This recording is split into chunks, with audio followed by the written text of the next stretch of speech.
Let me call Fred real quick.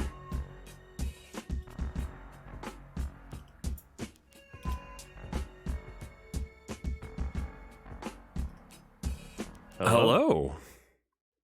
I'm letting my sub Discord know. Cool. I sent you a bunch of ones that have been recommended, but we're free to go off script. Abby! Okay. Abby, what are you crying about? You hear that, baby? Yes, I very loud. Yeah, she's a loud girl. While you're doing that, I got a box open. Turn Fred up a wee bit. Oh, am I quiet? Just, you know. She just wants to come and see me and complain that I'm not like hanging out with her. She's a cat. Yeah. She's a loud one. She'll scream like that for like hours, dude. She's a baby. What, just compulsion? Yeah. She just does that, man. All right. So, here.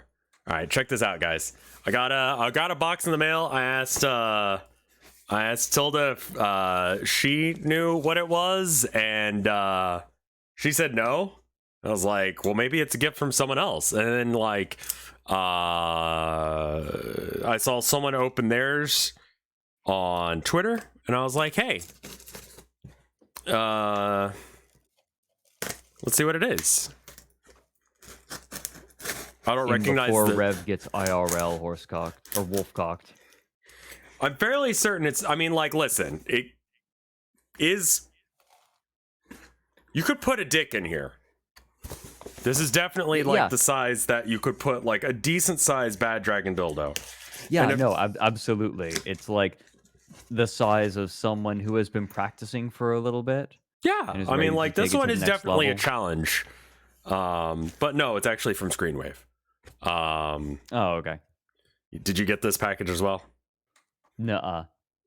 You are a part of Screenwave, right? No, I was for a short time. Okay, fair enough. So it's been years. Yeah. But little thing that says Screenwave, wishing all the best in the new year.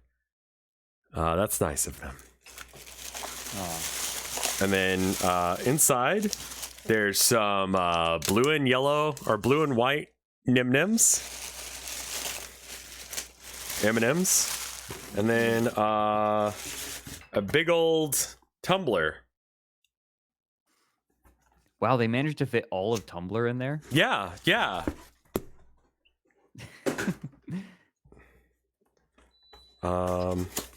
Which is nice because I've been using the Twitch partner thing for the past year, and it's be nice to be able to have a separate one, you know? That's sweet of them. Yeah.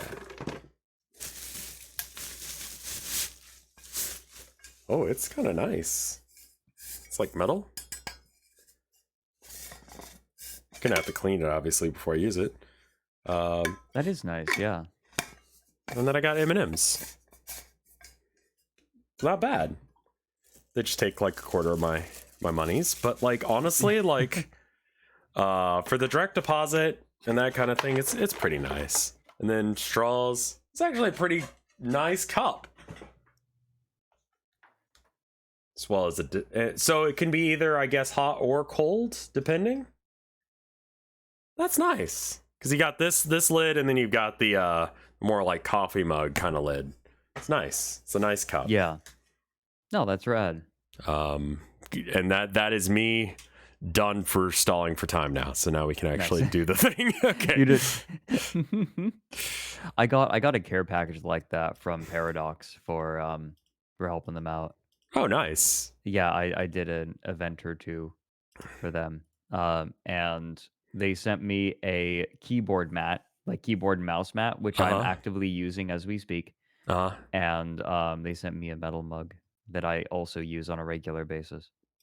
I am currently using do you remember that one cat game that was like a big deal for a while that everyone was playing and then everyone stopped playing it all of a sudden? No, longer than that. It was a mobile game. It was like Neko Atsume. Oh, Neko Atsume, yeah. Yeah, no, that's what my mouse pad is. But I didn't realize when I bought it that they're all doing the same pose where they're showing their butts. So you can see their buttholes. Right. Like, for some reason, that's a thing. Right, here, look. Cat ass. You know, for something like Neko Atsume, I feel like that's weird. Whereas for something like Wobble Dogs, like, they all have little X's where their buttholes Yeah, are. that's Like, what no, they've that done makes here sense. too. Wobble Dogs is a fucking, like, nightmare, and it's wonderful. Mm-hmm. That's what it's made for. But yeah, why not we read some of these? No, this one was recommended by Gear from chat. But then I read through all the ones that they recommended, and then Disaster by BI recommended like 5 other ones. And Disaster by, as seen in Potionomics and Hades. It's good. I never beat Hades. Oh, really? Yeah, I just kind of got to Dad a couple times and just couldn't beat him. And so I was just like, yeah. And then people's interest in it kind of started waning, and I'm like, yeah, I'm done too. Yeah, I gotcha. So you've read some SCP stuff, right? Oh yeah. Okay, cool. So we don't have to explain like the object class stuff. This is an old one. Oh wait, Rev, didn't you know that I GM'd an SCP tabletop campaign? I think you mentioned it. I kind of knew that you already knew what it was, but I just wanted to like make sure. Yeah, I've done a lot with it. I've done a lot of SCP streams too. Cool. I did a whole stream looking at sarcasm actually. Sarcasm. Why do I know that word? It's a cult, basically a meat cult, flesh cult. Oh, is it real? No, not in real life. It's an SCP canon. Oh, okay. When you said meat cult, I was like, oh, like real life peoples being like, you know, like go outside and meet people, or meet as in like, you know, your body to people, the meat space, you know? Yeah, there's a brisket cult in Texas. Yes, I'm sure there is actually. I'll bet that there is. Where they like get dressed in weird robes and grill. Yeah, you just show up to a Rudy's or something late night. They all start chanting, "Not in my backyard." Sorry. You're good. Ceremonial bibs, honestly. I would join a brisket cult, man. I like brisket. You like brisket? I mean, like, depends on how much brisket they give me, but I mean, like, this is Texas at Rudy's, right? It's a gas station, but it's also like a place where you go and get brisket. Just trust me that this actually works. It's mostly a brisket place, but also you can get gas there. You can. I feel like that's the opposite. Usually, being able to buy gas is the primary utility. A lot of things in Texas are combination that and a gas station, now that I think of it. But yeah, Rudy's is fucking good, dude. Yeah, they look like this. I don't know how much of this you guys can actually see. I've got it zoomed in a little bit much. When you said they look like this, I wasn't looking at your stream. I was still looking at the SCP, and I thought you were referring to, like, the brain mite. No. Menu. Oh, okay. You have to ask for the menu. Okay, whatever. But yeah, so they have the tables like this, right? Where it's like this like plastic whatever sheeting. And then they just give you like a piece of like butcher paper, and that's your plate. This is really good. We want plates material. Yeah, they don't. It's just like so that way you can throw it away easier, so they can spend more time making brisket. Right. Is that charcoal ass slab looks healthy? It's fucking amazing, is what it is. This here that's like when it's super tender. It's really good. I love ribs. Ribs are probably my favorite. Look at those meat. pork ribs. Look at that. Oh. That's cool meat. Yeah, dude. If you come to Texas, we're going to fucking Rudy's. Okay, let's do it. The only time I've yeah. the only time I've ever been to Texas, I was in Austin, and before we knew each other, I would assume.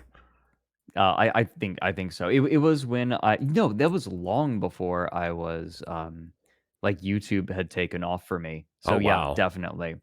I was helping present Gigantic at RTX. Gigantic. Yeah, you remember that game?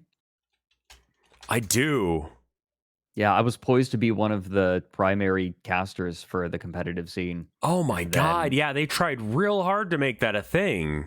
Yeah, the game was fucking amazing. And then it unfortunately, like, people equated it with Overwatch and Battleborn. And like they just sucked up all of the air in the room. That the timing was really unfortunate. Gigantic was very different from either game. It definitely looks like both of those games. It looks like it. The gameplay was very different.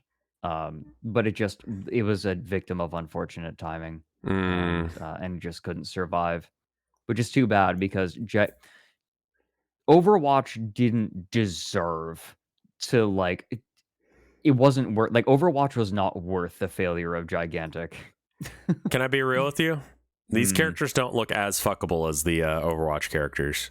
They're not. No, Overwatch definitely like is going for the VTuber fuckable sort of vibe. No, they have to be like, speak for yourself, coward. Okay, fine. I'm just saying, like, you know, like I haven't seen any Gigantic porn. Well, some stuff with Falco, but that's different.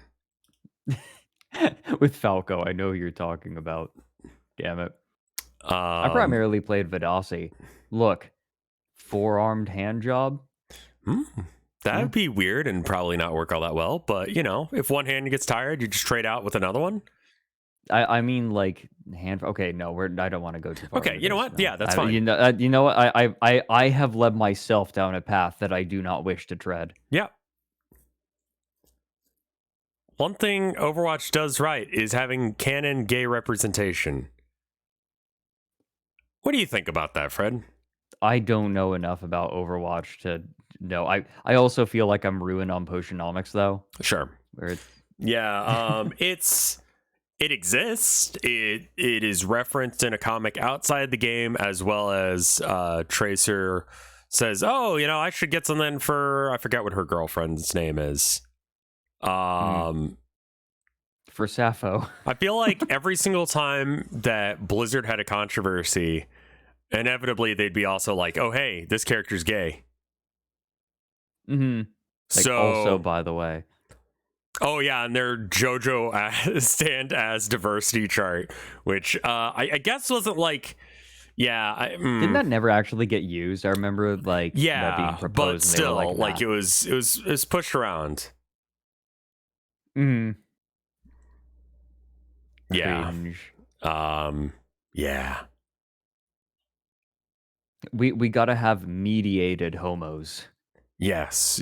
We can't just have like the gays all over the place. We gotta keep them contained, I guess. Quarantined gays. I mean, it's just like I was saying earlier. There were things that hinted at Soldier 76 being gay before the ill-timed reveal. Yeah, though. It's like, okay. I don't know. I feel like I'm so detached from really big popular media at this point that I don't even know. I don't even know what is good. What do people think is good? I'm not paying enough attention. Fortnite, the new COD, is good. As far as like what gamers think is good, like when you say gamers, you don't mean someone who just like plays video games every now and then, but like is like emotionally invested in games to an unhealthy degree, right? Oh God, what are people into right now? I want to say Valorant is pretty high up there. It's like CS:GO, but with Overwatch heroes. Yeah, no, I know about it. Sure, it's Like good. I played it for a while, and then I started playing Darktide instead. I'm just Fortnite is good, I guess. Genshin Impact. Genshin Raid, Impact. Shadow Legends. Oh yeah, did you hear the what was it, the COO No, you're of totally Blizzard? fine, Governor. Do not even worry. You're good. If I had been indicted for all of my bad takes throughout my life, I'd be dead. I feel like that's just stream for me. I just say something and chat's like, you're wrong, but I respect you. It's just like, yeah, okay. The most repressed minority of all gamers. Yeah, I have that on my soundboard. Amazing. What is that? Is that a quote from someone specifically? That sounds like a... I think it's a redub of a Batman Forever episode. Okay. Like just a little bit of it. Rev, when you have a take, we just go Rev. Yeah, no, that's true. Okay. Well, I don't think it was an actual quote from it. No, yeah, Batman Beyond redub. Gamers. Yeah, I say something and I'm like, and Chad is like, dude, that's the most lukewarm take ever. Yeah, it's true. I have very lukewarm takes With on the a lot glass of things. ceiling broken, all the oppressed I'm groups not shall good at the prosper, Twitter especially the discourse. most oppressed group of all. Right, I was going to Gamers. mention, like fuck most AAA companies. The COO of Activision Blizzard left to become the CEO of Yuga Labs, famous for creating Bored Apes. Ooh, that was a bad decision. Yeah, I cannot. Bobby Kotick, right? No, it's not. That's not Bobby Kotick. It Oh, was the COO. I think Bobby Kotick's the CEO. Right, yeah. Most overpaid CEO, according to, I forget, someone. Like he takes more money. I mean, I don't know if you're okay. Side tangent. If you have $1 billion, like, you're evil. Just Yeah. Oh, no, I think I've said it before on stream. It is possible to gain a million or millions of dollars ethically. It is impossible to become a billionaire without stepping on people's necks. it's hard for me to imagine how much $1 million is, really. Yeah. It's Like, I it's don't know if I agree possible. or not based on, what if someone gave you $1 billion? Elon Musk's father?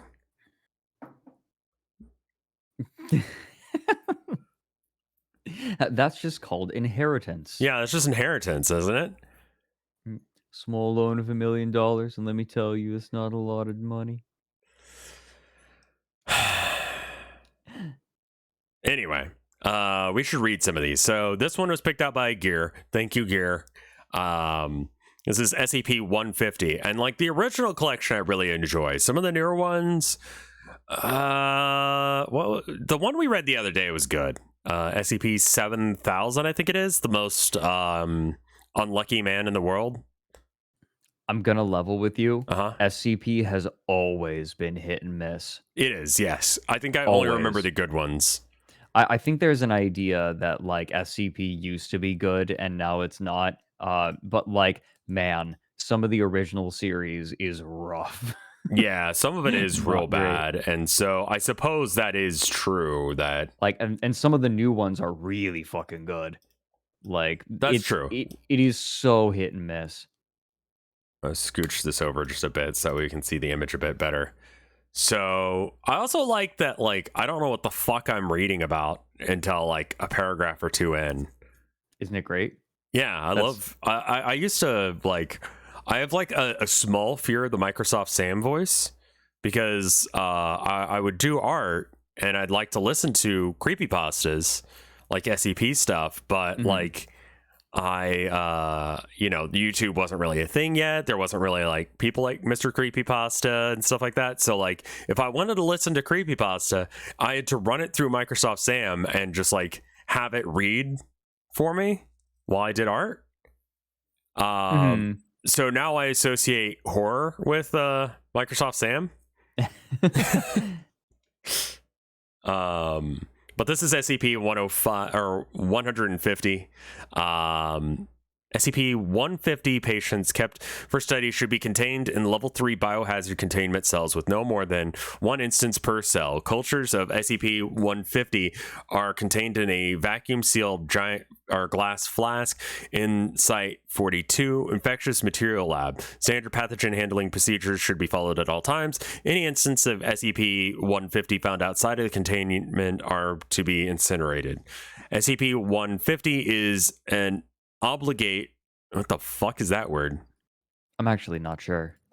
I'm looking right now. Obligate parasite. An obligate parasite or holoparasite is a parasitic organism that cannot complete its life cycle without exploiting a suitable host. So it's any parasite that requires like infecting something in order to like progress through its life cycle. And there are some parasites that actually, through their life cycle, go through multiple different species of animal. It is very Right. So peculiar. they like, what is it, the one that everyone says with cats? Right, like toxoplasmosis. Is that a parasite or is that a disease? It's a parasite that so toxoplasmosis is the disease caused by a parasite. I don't remember what the parasite's called. Right. So that goes to mouse to cat to theoretically human. I think so. No, I don't think that humans are a normal part of its life cycle, but they can be. Right. So I guess that's an example of the thing you're talking about. Tapeworms go through frogs, fish, birds, and humans. Yeah, tapeworms can like tapeworms just infect anything. It's not required that they go through all of those things. Yeah, there are some parasites that need specific animals at specific points in their life cycle. Oh yeah, the one that makes the snails have the boobly eyes. Oh right, that's a good example. That one. Yeah, because they infect the snail, the bird eats the snail that has the parasite, then the parasite infects the bird like drops the droppings, that's eaten by something else. I don't know if it's eaten by the snail or if there's another interstitial species, but like it's sometimes it's more than two species. Right. It's crazy. Like damn nature. What the fuck, bro? It really seems like the more steps that are involved like that are like, I can't even imagine how evolution worked out that way. Okay, do you want to know something really funny? Sure. There is a kind of microorganism that, and I think there's an idea that evolution always makes you more fit. And it, to a certain extent, yes, but there is a kind of animal, there's a kind of microorganism that keeps evolving, but then the situations keep changing and they all die off, and then they re-evolve. Oh, they become that way again as things change. As the environment changes. Like there have been phases throughout history where they have just like disappeared from areas and then reappeared as the climate has changed. Interesting. So it's like stentors? I think it's a kind of stentor. It only is survival of the fittest for a certain like temperature or biome, and then that stops existing every now and then, and so it's convergent evolution, right? Where it just like the same idea just done again. Yeah, they're very large microorganisms. Have you heard of Journey to the Microcosmos? I don't think so. Junpei, thank you for the 29 months of support. I'm going to do a real bad job at thanking everyone. Toxic, thank you for the 94 months of support. I don't think I said that. And then Zumba, I think you gave out Zumba and Skelecorg. Oh my God. Thank you guys so much. I missed a bunch of people. And Skelecorgi wrote a real nice thing too. My tuxedo chunk is looking around for Abby after hearing her meows. Anytime we play like Kitten Muse, Herman's ears perk up and he starts looking. He's a good cat. He's kind of a dick too, but anyway. It wasn't a stenter, by the way. It's a, what is it? I found the video that I was talking about. They're called. I'm looking. Zumba Fitness, thank you for the gift sub. Foraminifera. They're a kind of amoeba, and sometimes they evolve to be very large, but then they all die out as and the environment changes, and the small ones survive, and they just re-evolve later. Like the small ones re-evolve to be large because they're more fit as those conditions return. Bizarre. Yeah, it's kind of cool. It also is like evolution's a tinkerer. Yeah, I But think sometimes- that's the important thing to understand about when we say fittest, it means like in a very specific way. It doesn't mean necessarily that they're the strongest. They just happen to have some adaptation that allows them to not die immediately. So like, you know, that I think survival of the fittest is kind of fucking with people's brains. So the same way that I think global warming fucks with people's brains. It's like that's not quite right. Right. But It's like close enough. The name implies things. Like evolution doesn't mean that you become better, right? Like there's a conception that like all evolutionary changes are like, oh yeah, it's nature perfecting something, and eventually the perfect organism will be created through evolution. Like that, no. No. No. Sometimes it makes something worse because it doesn't matter. That one specific thing doesn't matter to whether or not it survives or not. Right. Evolution isn't the driving force, it's the end result.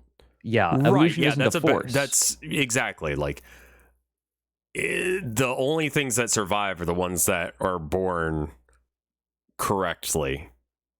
Right, or in a way that we can survive long enough to have kids.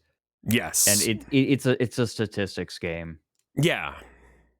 Yeah, and either you are incredibly strong or you just breed enough that it doesn't matter the odds, like some of them will survive. Right, there are a lot of ways to achieve survival.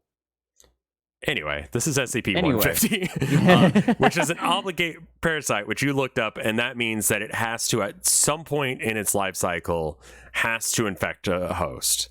Yes. That's really bizarre that there's a separate type of parasite. Like, implying other kinds? There's the one we talked about where it, like, has to go through several different organisms, but, like... It implies that they need them to reproduce, specifically. So, like, a parasite might survive outside of a host and, like, be inside of a host, but doesn't need the host to reproduce.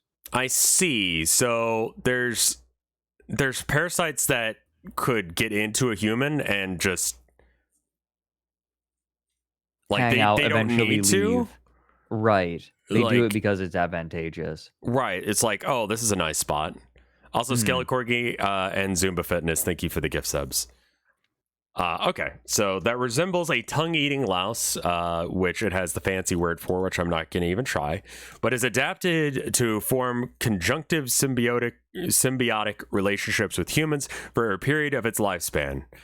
Until contact with the human subject, SCP-150 embeds itself deeply into in the flesh of its host over the course of approximately 7 days. Upon contact with a human, I was like, what? Upon contact with the human subject, it embeds itself deeply into its host's flesh. Over the course of approximately 7 days, the parasite will burrow into its host and affect numerous physiological alterations. The glaring alteration... do you want me to read? Yeah, sure. Why don't you take the next paragraph or two? Yeah, sure. I'm so used to doing this by myself that I'm like, oh, right. Like, you get to do things too. Yeah, it's like you've been reading so much for Potionomics. I imagine that, like, with dyslexia, your brain, like, it fries your brain after having to read also just like so my much. throat gets fucked. Right. Well, I'm here. I gotcha. Thank you. So we're at the most glaring alteration. The most glaring alteration is the gradual conversion of the limb nearest the infection site into a chitinous appendage. As SCP-150 consumes the host's flesh, it excretes tissue that replaces and augments the functionality of the host's limb without causing transplant rejection. So, the golden path. And anyone? Dune? Don't worry about it. It is suspected I that tried SCP... Dune, man. I really tried. Like, I got an audiobook of it, and I tried, and... Dune is not for everyone. It is weird. Like, what the fuck is happening? Like, this is like the product of someone who, and I hate being like this is the product of someone who has done some drugs and they are trying to explain the Middle East to you. And they... Oh, no, Frank Herbert was really into psychedelics. Okay. You're completely correct. He's trying to explain everything that's going on with, like, yeah. Okay. No, the dude did a bunch of hallucinogens and wandered the dunes of Oregon, like the Oregon coast. That was how he got his inspiration for Dune. Okay, but, like, there's this super cool resource in this weird sand place, and we ignore what the people who live there want and instead use it to fuel our machines. Well, it's not that they ignore them. It's like the different regimes do different things. Like the Harkonnen have had control of them for a long time, and they're very dictatorial. And then they give way for the Atreides, which is actually a trap, and that's not a spoiler. Like they know it's a trap from the outset. And Leto, Duke Leto is like, maybe these people live here. They know how to work the desert. Maybe we should not be shit to them. Yeah, it's just I think that there are certainly some parallels with, like, Western interventionism into the Middle East. And I feel like that was intentional because it's a little, like, too on the nose. Yeah, no, it is very directly related to it. Although there wasn't exactly a lot of media discussing it in the first place, so it was kind of refreshing. It's Right. like, what about the people living there? Whereas everyone else was just concerned about the black goo. The black goo? Oil. Oh, right, yeah. So, yeah. Dune is not for everyone. It was, yeah, it just wasn't really working for me. But anyway, That's fine. Where were you? The golden something or other. Furthermore, it replaces the function, replaces and augments the functionality of the host limb without causing transplant rejection. It is suspected that SCP-150 is able to secrete anesthetic and immunosuppressant substances to prevent the host's body from responding to the change. Furthermore, the nervous tissue excreted by 150 is able to interface with the host's nervous system. By the time the process is complete, the host will be able to control the affected limb with no loss in mobility and often with improved strength, reflexes, and resilience. So far, I see this as an absolute win. Yeah, I mean, yeah, it's fine. Do you want to take the next paragraph as well, and then I'll pick back up maybe you again? don't use it. Yeah, sure. Maybe you don't use the limb during sex, but like for everything else, yeah. I mean, it's more durable. Yeah, fuck it. That's cool. Sounds pretty good. For a period of 1 to 2 weeks, SCP-150 will reproduce, feeding on nutrients from and depositing eggs into assimilated blood vessels. Okay. It's hypothesized that SCP-150 can self-fertilize. The eggs are deposited throughout the human body via the bloodstream. While the vast majority of them die off, enough survive to begin colonizing and altering the rest of the host's body. Though subjects report discomfort and occasional loss of motor control during this process, they often will not recognize the cause of said discomfort. Oh, this is a Ship of Theseus kind of thing, isn't it? Yeah, that's Gear will send me like subtitles for all the different ones. In this one, he called the Ship of Theseus. It is still unclear why the offspring do not compete with each other for space or resources, nor how the assimilation process leaves the body's cell signaling mechanisms and processes unaffected. SCP-150 reproduces during this assimilation process. As the lungs are assimilated, more eggs are produced and spread by the patient's coughing. Although as many as 10,000 eggs may be produced during this time, it is estimated that only 1% of them find their way into another host, of which 1% survive the host's immune response and implant successfully. Although Oh, sorry, go ahead. No, I was just going to do some math. So 10,000 eggs are produced. So 100 of them implant, and of those, only one survives. Okay, So yeah.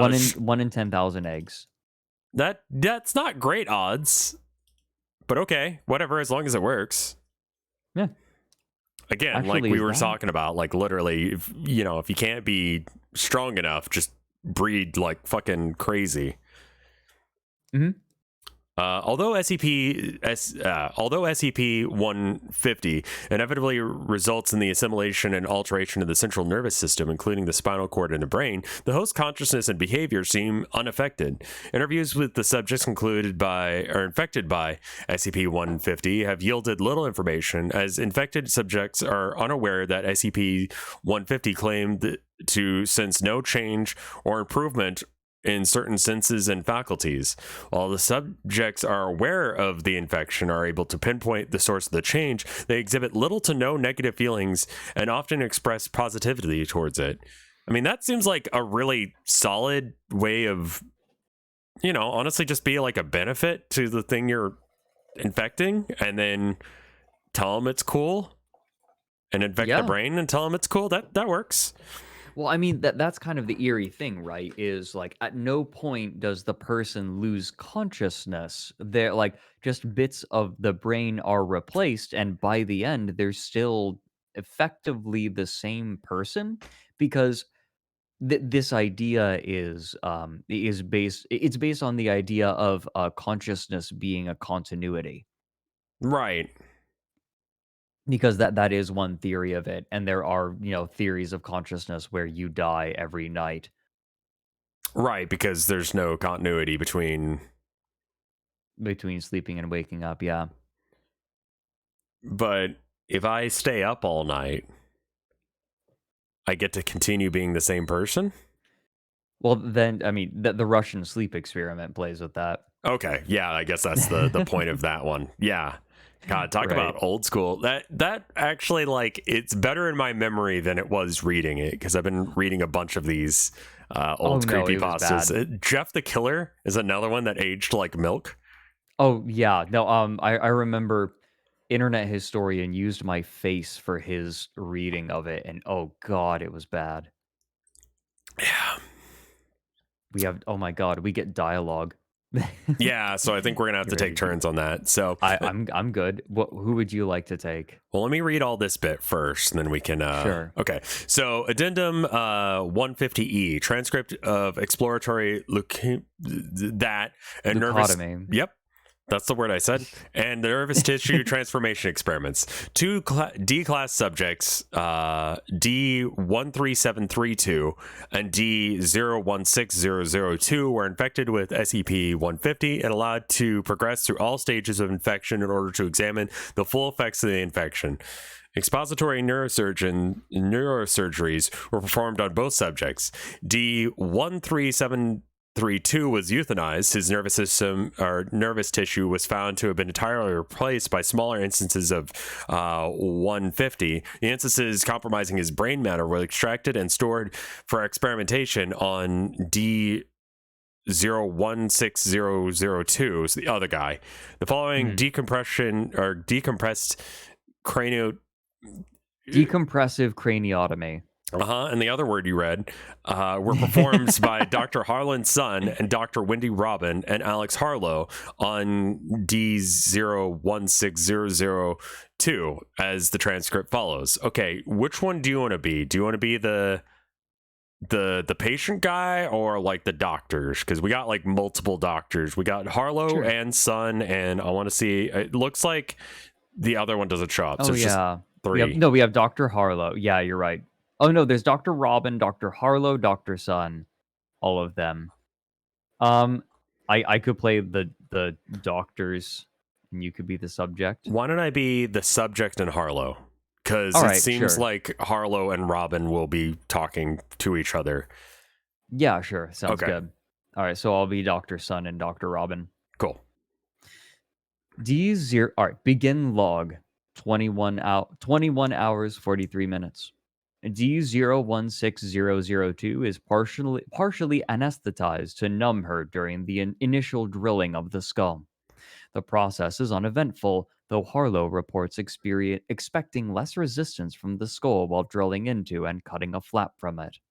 Upon removing the flap of bone and exposing the dura mater, numerous smaller instances of SCP-150 are observed lying in the cranial cavity where the brain should be. Harlow reports this to Robin, who alerts Sun to begin the interview process while she marks off areas of 016002's brain on a mapping projection. What is your name? Mako redacted.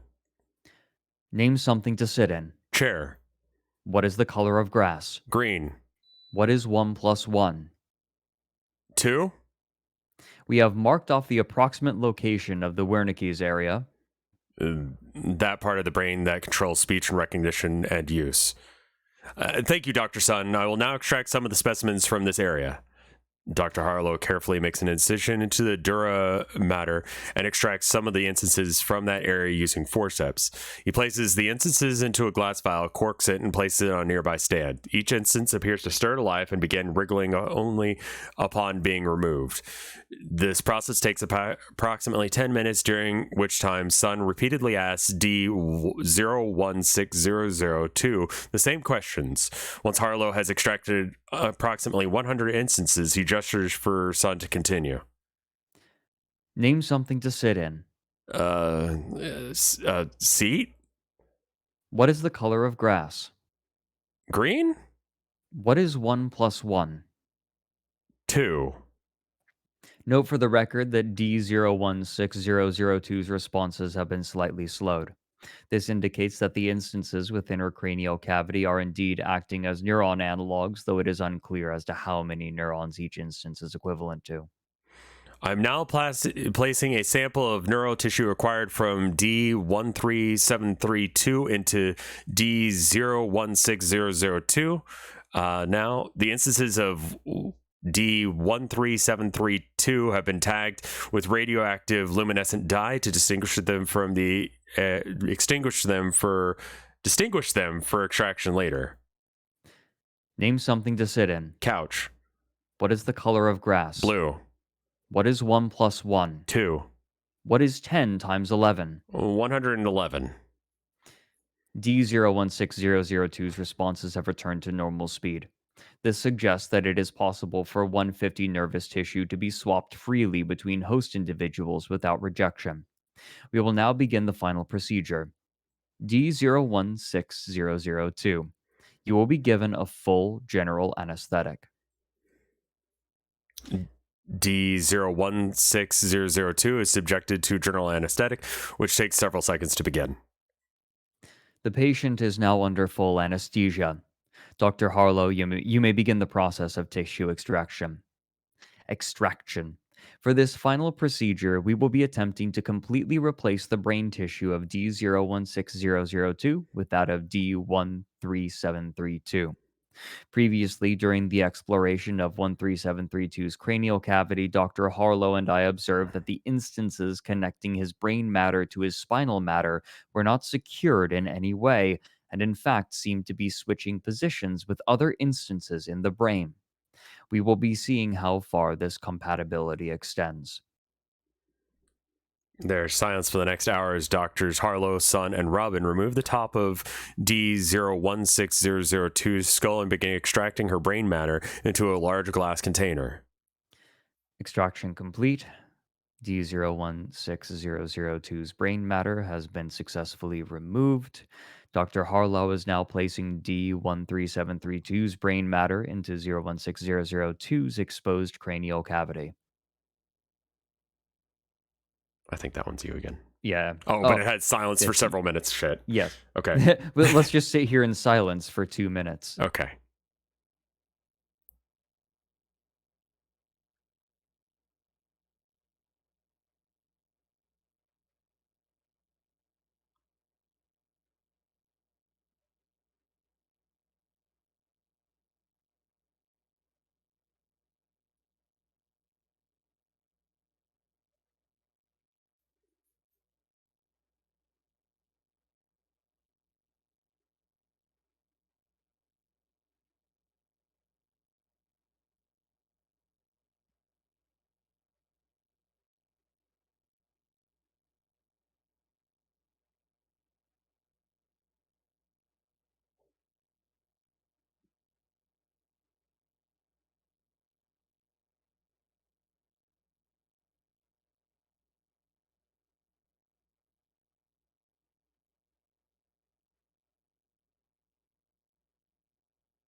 Nice.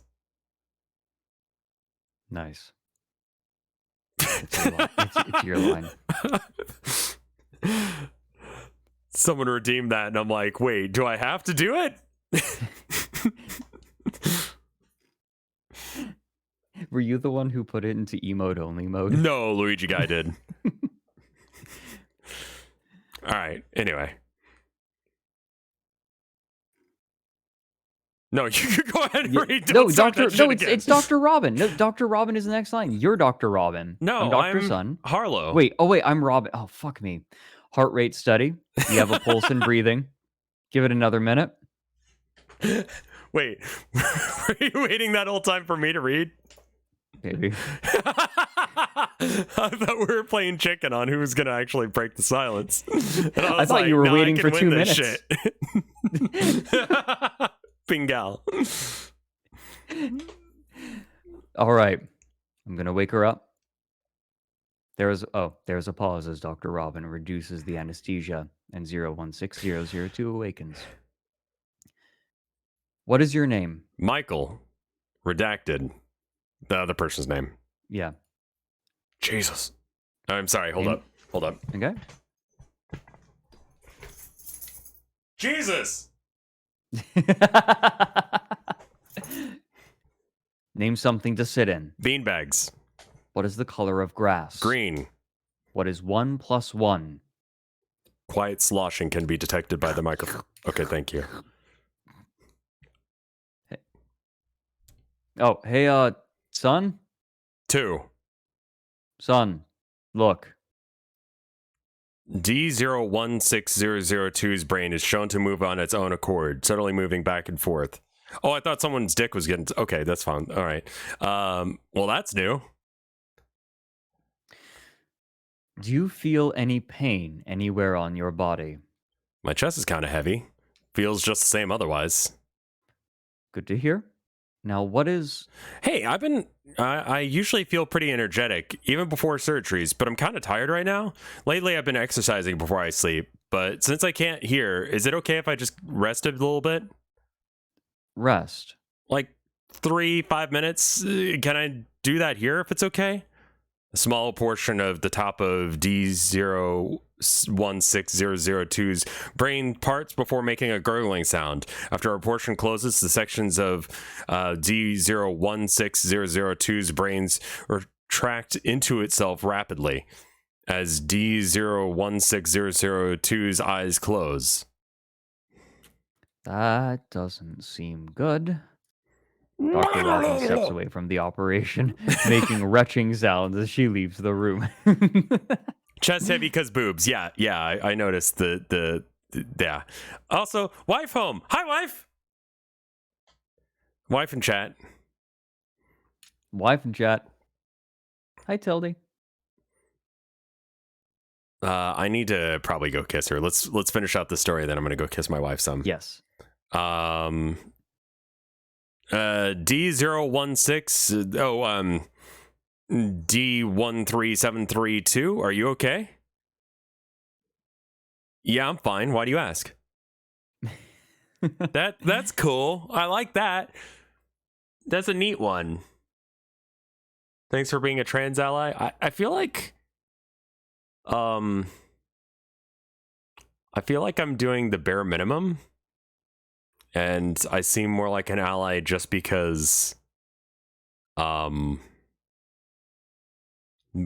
most gamers aren't.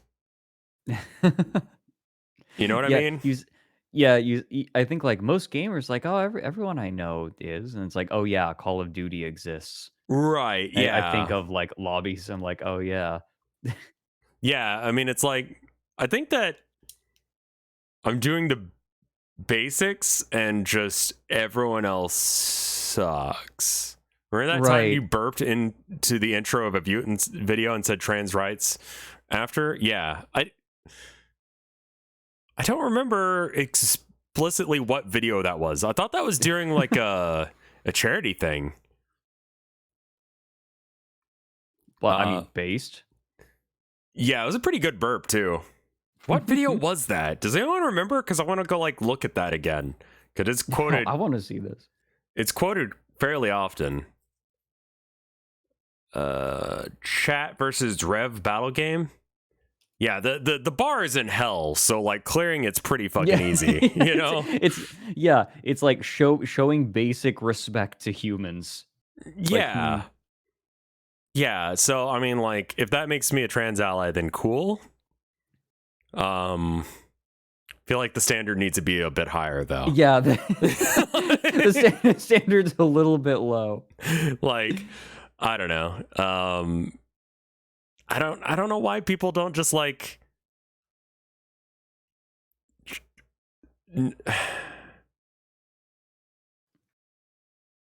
just be good and nice. Right, it's like being basically decent to each other is like a wild thing now. Yeah, like I mean, I guess that is the bar now for internet.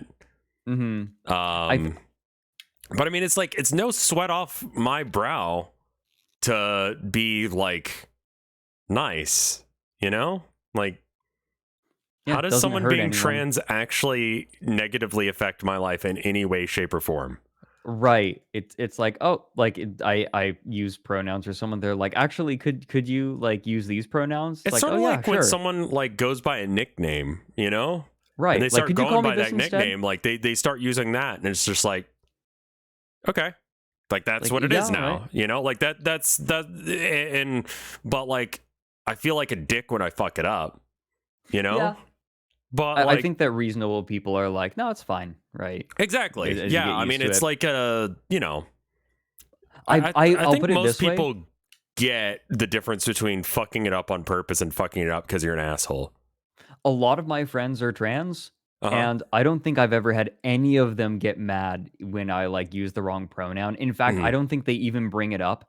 Like I'll use it and then I'm like, oh whoops, and Yeah, then just use the right one later, and nobody gives a shit. exactly. That's Because I think it's also the energy you're going into it. You know, right.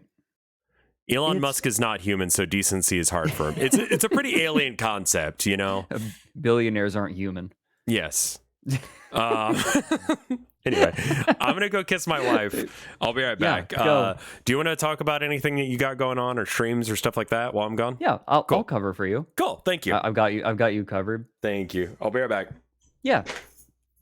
No, finishing my own thought on that. In my head I categorize it the same way as, hey, could we like not talk about this topic? And it's like, yeah, okay. Like, hey, could you call me by these pronouns? Yeah, okay. Fuck, it's not a problem. Uncle Fred, tell us a story. Um uh uh I don't know how to be entertaining. It's like on my stream, I don't have to be entertaining because like the only person whose stream is at stake is mine. But when I'm on someone else's stream, I have to be entertaining. It's because it's their stream. Tell us about Scorn. I do want to do a stream where I just do the last act of Scorn because I know that a lot of people weren't into the entire thing, but the last act is so beautiful. I want to show it to people, and it's not super long either. It would fill up. It wouldn't even fill up a stream.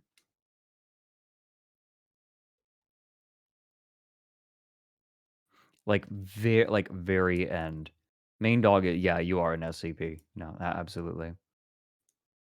No odds are good. Rev viewers might be used to you. I mean, maybe.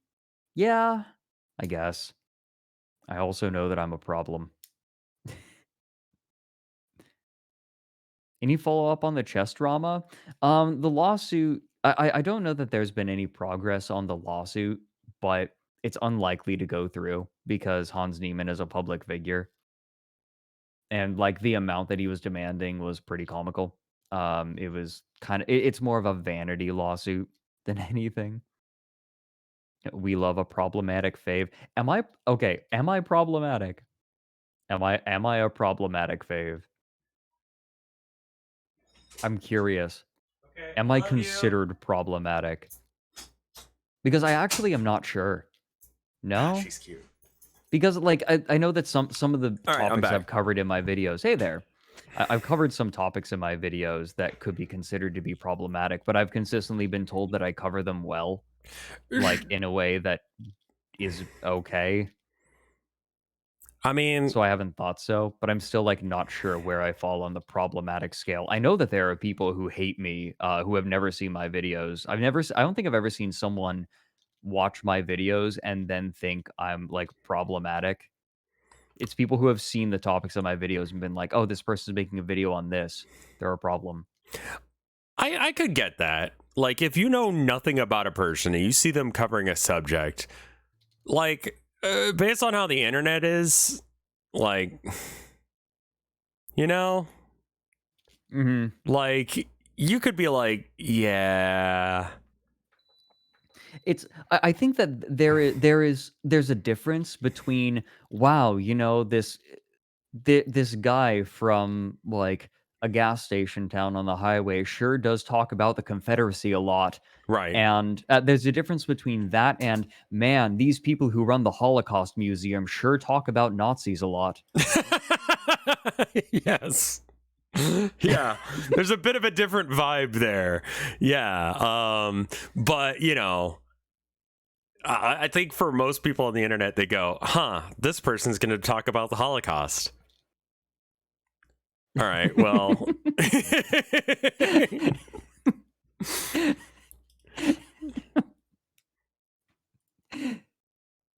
Like, yeah. Anyway. Anyway, I had nothing, like, else to add.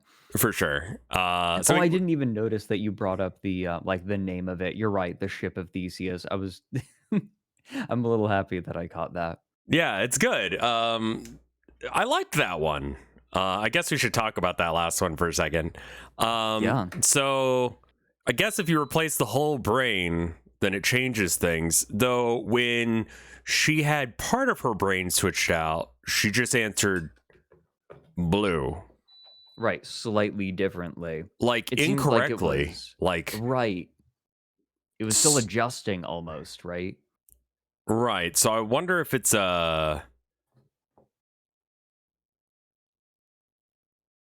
there's literally a crab appendage. It's not the Ship of Theseus. Is that a thing crabs can do? Like, if I take a crab, I chop off its arm and, like, slam another crab's arm on there, will it work? Like trees? Can you do that with... Well, you can do that with human organs. Sorta. If they're compatible enough. Yeah. Right? Like, you have to have certain compatibility things in line. But... Yep. We're both YouTubers, so I don't know exactly how that works.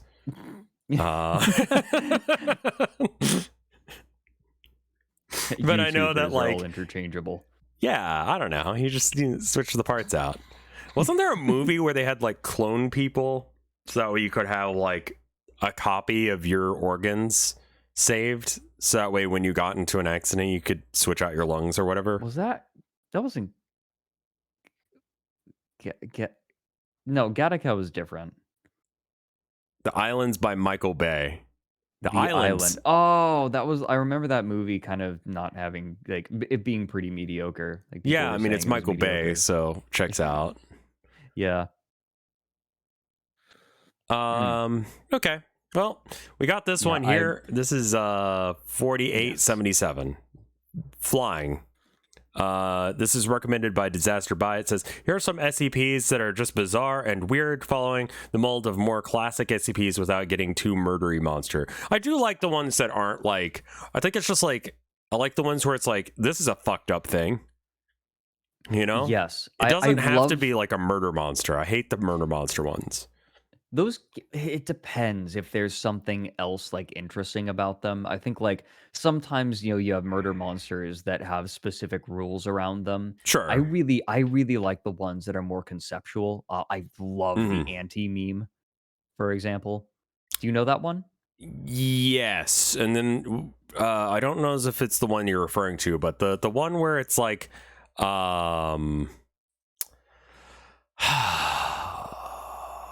what was the name of the one that it was? It didn't have any text on it at all. Yes, it explicitly doesn't have a name, but yes, you cannot describe it with Right. words or else you get in trouble. It's like, "Ooh, someone's talking about me." It it's an indie VTuber. No, I'm kidding. I'm just kidding. I'm just kidding. That's good though. Uh let's see. We got 4877. So this is so I guess we'll just do like 2 paragraphs and switch. And then if we Yeah. have a situation where there's dialogue, we'll just like switch off. We'll figure out who can be who. Yeah, sure. I'll take the special containment procedures. Okay, cool. Go for it. Yes. And I'll read description. So, all individuals who demonstrate understanding of SCP-4877 are to be questioned. Once all possible information regarding 4877 has been extracted, these individuals are to be amnesticized and released. Any pictures, videos, or other media depicting or describing 4877 are to be removed by Foundation web crawlers. Should individuals who have been linked to 4877 disappear for longer than 7 days, a duplicate body is to be prepared in order to fake the individual's death under the cover story that they died after falling from a great height. Okay. Okay? This is kind of getting into Stranger Things territory now. I still haven't watched that. I should. It's very I Season 1 was really good. That is like in terms of must watch, first season. First season Second is a season must was watch. fine. Like first season was so well contained. Like it's sort of like Utopia, where this season 1 was just so good, and Right. it wraps everything up nicely. So I'm okay to Don't just watch the really. first season and just ignore it from there on out. I know you'll get people pissed off being like, no, all of it is really good, but it's like Yeah. I mean, like the Season idea 1. that they're gonna like have like a Metallica thing like in the last season, like that seems weird, you know? Like that's weird to me. Season 1 just really works. It's clear they had a strong idea from the outset, and like it all is paced really well. Sure. It's rather slow paced, all things considered, but it hooks in and it doesn't shy away from getting weird, Okay. which is nice. Like it's very interested in its own mechanics and sort of the rules of its world. Okay. It's cool. I need to give it a go Lots of then. tension. Yeah, it does a really good job building tension, and then the release of that tension is very good as well. Because I know that one guy who is on it has watched a decent amount of Vinesauce and knows really? us.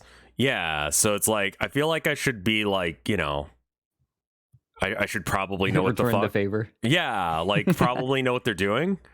Because yeah, right now I don't. But right. Anyway, you're. Oh, that's me. SCP-4877 is a phenomenon which can reduce the force of gravity that is applied to an individual during free fall. The exact circumstances needed to trigger this phenomenon are not well understood. However, the initial research suggests the following. SCP-4877 can be triggered by any individual. The individual must be in free fall. The individual must be consciously attempting to trigger SCP-4877, and the individual must close their eyes. It is believed that these added requirements, both physically and mentally, are fulfilled prior to successfully triggering of SCP-4877. Due to the lack of concrete resources regarding SCP-4877, the Foundation has been unable to confirm the exact steps necessary. Yeah. Okay, interesting. So like we know a few things that trigger it, but not all of them. I like that. I like that Sometimes you detail. It can makes it more fly. believable. Yeah. I'm reminded of the bit from Hitchhiker's Guide to the Galaxy. Teaching like do you know how to fly according to the Hitchhiker's Guide? It's been forever since I read anything from Hitchhiker's Guide. It's very simple. You just have to throw yourself at the ground and miss. Right. Yeah, that was it. It's so dumb. I love it. I'll read Discovery. Yeah, sure. Sure. SCP-4877 was brought to the Foundation's attention following the posting of a video to YouTube, which gained approximately 30,000 views in under an hour. That's really good. I wish I could have videos like that. if I wonder what that's like. I don't know. I feel bad now. Yeah, you're fine. No, I don't put out enough videos for really be salty about it. 0 seconds. Black screen. Centered caption. Flight classes. Final exam. 4 seconds. Boy stands at the edge of a cliff by the sea. Late teens, long black hair, slim frame. Several young men and women are on the edge of the camera frame, talking. More linger off screen. The wind flapping against the microphone drowns out all other sounds. 10 seconds. A bald man in his mid-40s enter the frame. He has a barcode on the back of his head. He wears a Hawaiian shirt Right. and sweatpants. The man approaches. I'm joking about the Of course. about the barcode. The man approaches and places his hands on the boy's shoulders. The two exchange words that are drowned out by the wind. 44 seconds. The man smiles, pats the boy's back, and exits the frame. 1 minute 8 seconds. Camera pans over the edge of the cliff. Waves crash against rocks that jut out of the water. Camera pans back to the boy. 1 minute 14 seconds. The boy runs and jumps off of the cliff. 1 minute 20 seconds. The boy is impaled on the rocks. 1 minute 23 seconds. Camera pans back to the audience gathered at the edge of the cliff. The audience applauds. Their expressions remain neutral. 1 minute 30 seconds. Black screen. Caption reads, "Join One Leap today." 1 minute 32 seconds. Video ends. The video was taken down by YouTube soon after gaining popularity for violating its community guidelines. Yeah, you can't post that. That's what I was thinking when I was reading this, or when you're reading it. I was like, no. Initially, the video was not marked as anomalous, but due to the strange behavior demonstrated, a fledgling investigation was conducted by junior researcher Abigail Lynn. Lynn identified the location of the video to be the southern edge of the cliffs of More? Yeah, sure. It's like it's gonna be like Irish, so it's not gonna be pronounced quite how I think. So more sounds right. Whenever I see a word, like a name of something in the British Isles, I just pick out a few consonants to remove. Like fucking Greenwich? No, it's Greenwich. What the fuck do you mean it's Greenwich? Right. How about you go Greenwich your asshole? Right. So just like skip, just particularly H's seem to be like not a thing. Right. Yeah, Worcestershire. It's like great. No, Worcestershire. Worcestershire. Worcestershire. There are three things that are the three most difficult things to say are "I love you," "I'm sorry," and Worcestershire. Worcestershire. Stupid. No, whenever I see a name of a British thing, I'm just like, okay, remove a few syllables. Sure. Just any of them in there. Like, even if you don't get it right, the British will be happy that you at least removed syllables. Right. Yeah. It's the thought. And yeah, that this is counts. Ireland, but it's the British Isles. Yeah. Don't say that Ireland is British. Yeah, that's why I said the British Isles. Yeah. Okay. There you go. Because the Irish are pretty not okay with that right now. Just right now being always, really.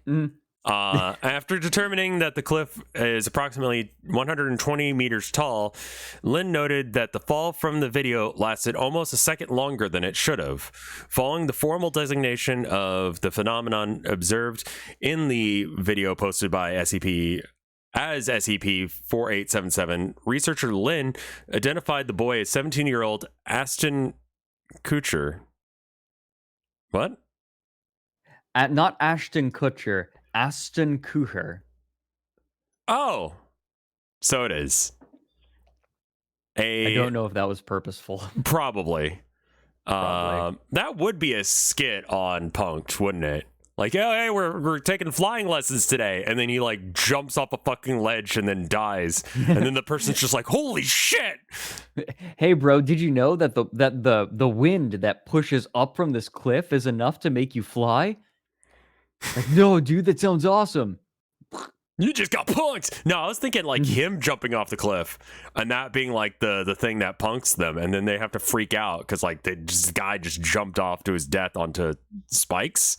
There's spikes here? That looks like water. I mean, it's still surface tension will kill you, you know? But oh, yeah. All right, anyway. It depends on how you land in the water. Like, you can, if you kind of go in like a dart. Yeah. Rocks at the bottom of the cliff. Looks safe. I mean, I wouldn't, but you know, I would probably avoid that spot right there where there's the giant fucking rock. You know, gonna get impaled like Choo Choo Charles. Yes, God, that was a good game. That looked like a good game. It was. It's fun. It was enough. It looked like it looked like it achieved exactly what it set out to achieve. And that it didn't go any longer than that makes me happy. Yeah. Surprisingly not awful. Like, I mean, like, you suck up the idea that, like, it's gonna be some weird-ass shit, and you just go with it. Don't question the fact that the train is, like, evil or whatever. Just, like, accept that, shut up. Anyway. Following a formal okay, wait, I read that. Garda Sino, yep, Irish government's law enforcement organization. Okay, confirmed that he had indeed died during the incident. Additional details regarding the events shown in the video were not disclosed to law enforcement officials to guarantee they would not interfere with the Foundation's investigation. Lynn was also identified the bald man who spoke to Kutcher, you said? I don't know. Kutcher. Sure. Kutcher. Ashton Kutcher. As Rainbow, legally changed from Dennis Friedman in 1996. After obtaining his address and contact information, researcher Lynn volunteered to interview Rainbow under the guise of a civilian seeking to learn about One Leap. So do you want to be Rainbow or Lynn? I mean, I feel like I've been typecast as the anime villain now, so maybe I should be Rainbow. Okay. Oh, that's me. Yeah. Lynn enters the coffee shop where she agreed to meet with Rainbow. He is seated at a table for two near the window, drinking out of a mug. Lynn stops next to the table. Hello, are you Rainbow? Rainbow turns to face Lynn, but appears to look past her. And you must be the one they call Catherine. The alias that... Good airwaves. God, I fucking hate him already. The alias that Lynn assumed while communicating with Rainbow. Can I take a seat? Vibe out however you like. Sitting, standing, jumping jacks. Just let yourself be comfortable. Good airwaves. Lynn sits down. Rainbow does not make eye contact with her. So, I guess I saw that video that you guys posted a week ago, and I got interested, but I'm still not totally sure what you do. There's no use in doing things. We're all about feeling things. Like good airwaves. I'm not sure I follow. That's the sound of someone thinking with their head instead of their internal dioxylene receptors. Rainbow takes a pen out of his shirt pocket and uses it to scribble an address and time on a napkin. When he finished, Rainbow makes eye contact with Lynn for the first time. Leap before you look, my gal. Good airwaves. He literally could not end a sentence without using that. He's like a Pokemon. Yeah. Good airwaves. Good airwaves. What's wrong with your airwaves? What's wrong with your airwaves? All right. Rainbow stands up from the table and staggers out of the coffee shop. Staggers out. Okay. Due to the lack of information gathered by the interview, project lead Dr. Teller decided that an investigation will be formed to infiltrate the One Leap group and gather information. Using protocol dictates are Yeah, no, dictates that field agents are selected for extended field work. However, researcher Lynn was chosen due to her exceptional or expected presence by Rainbow. The following is a series of filed or field reports submitted by researcher Lynn during her investigation at One Leap.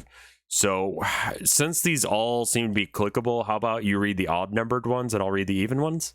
Sure, sounds good. Report number 1. Date, April 13th, 2019. I just got back from the first meeting. I'll try to describe everything that happened, but a lot of it is from memory. I forgot to bring a notebook or even the microphone. Oh, um, footnote. Under normal circumstances, this would result in disciplinary action for a field agent. Lynn was given a warning as she had never done prolonged field work prior to this assignment. We met in the back room at a rundown community center. I think someone brought snacks. Honestly, it reminded me of how my dad described his Alcoholics Anonymous meetings, except everyone was quieter. I don't remember exactly how many people were there. I think it was around 16, maybe closer to 20. I should have talked to them when we waited for Rainbow. He was late, but everyone acted like that was the norm. When the meeting started, we all sat around in a circle on the ground, except Rainbow, who used a folding chair. He started by reading something out of this little notebook he kept in his shirt pocket. I don't remember what he said. I was too nervous just trying to fit in. I didn't forget my alias, though. Rainbow had all the new people stand up and introduce themselves to the group. I think they thought my stutter was from nerves rather than trying to remember the right name. I wasn't the only new girl, though. Her first name was Olivia, but I forgot her last name.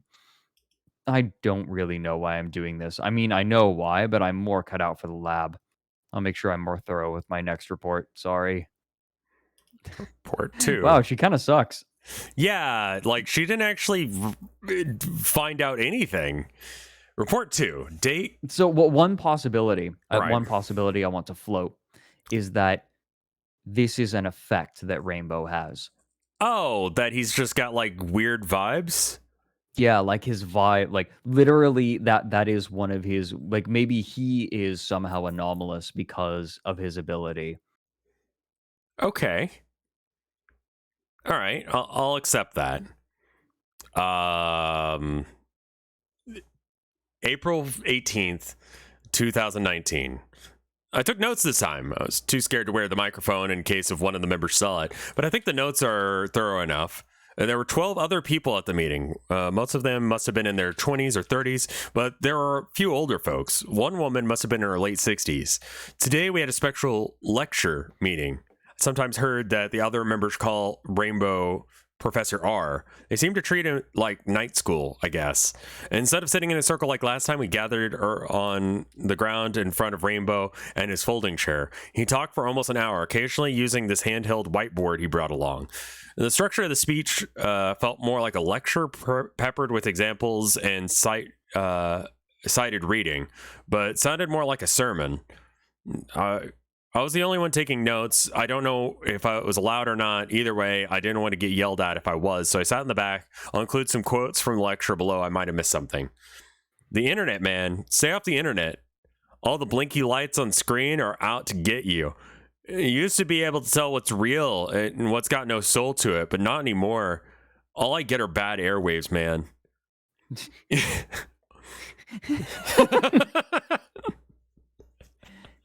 I mean, he's not super wrong.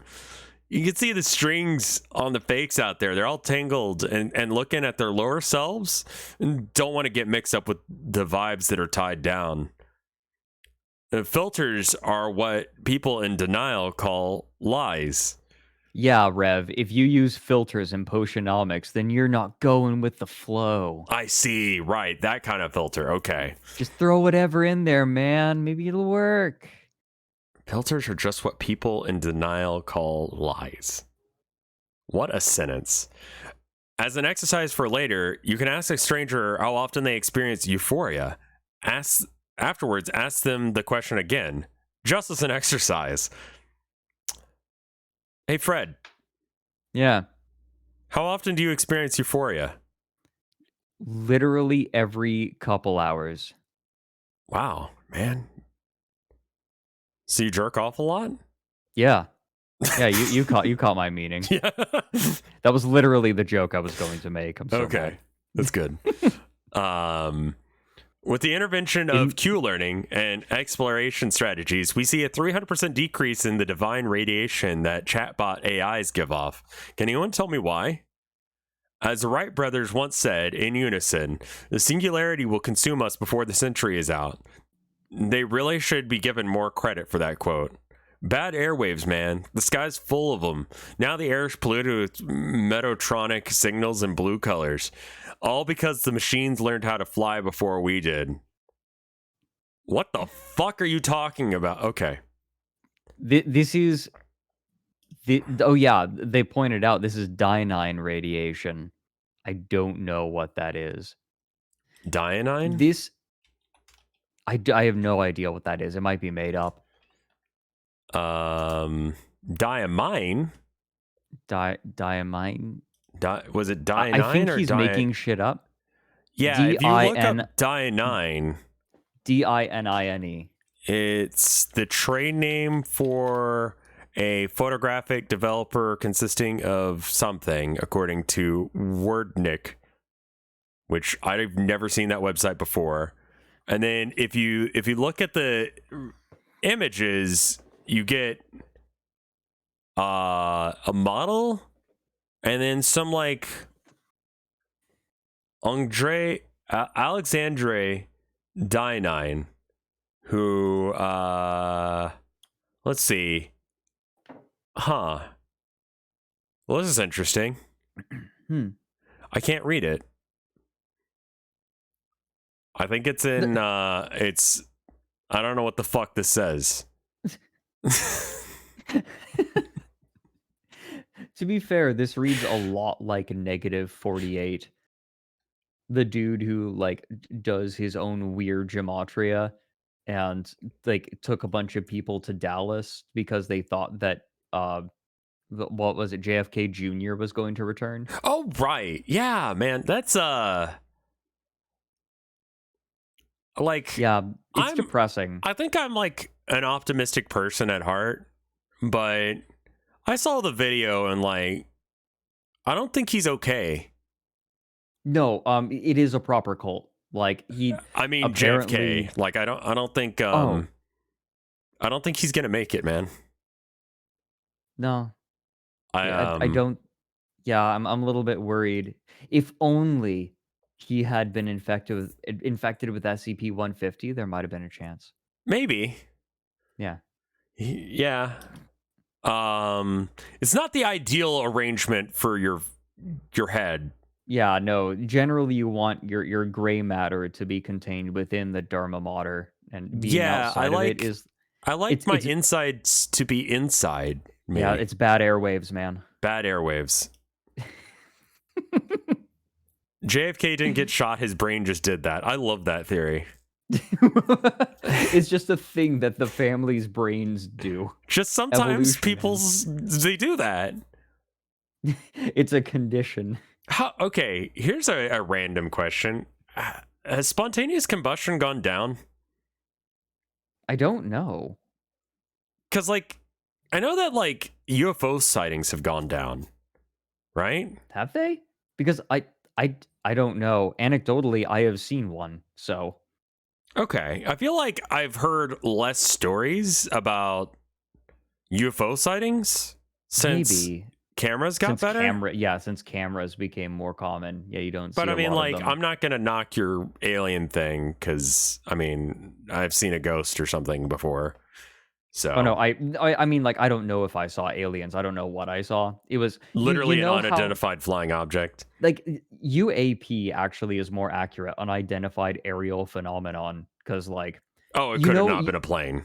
Well, there's no way, like, it could have, like, nothing that actually I know of that exists could move that fast and, like, accelerate that quickly.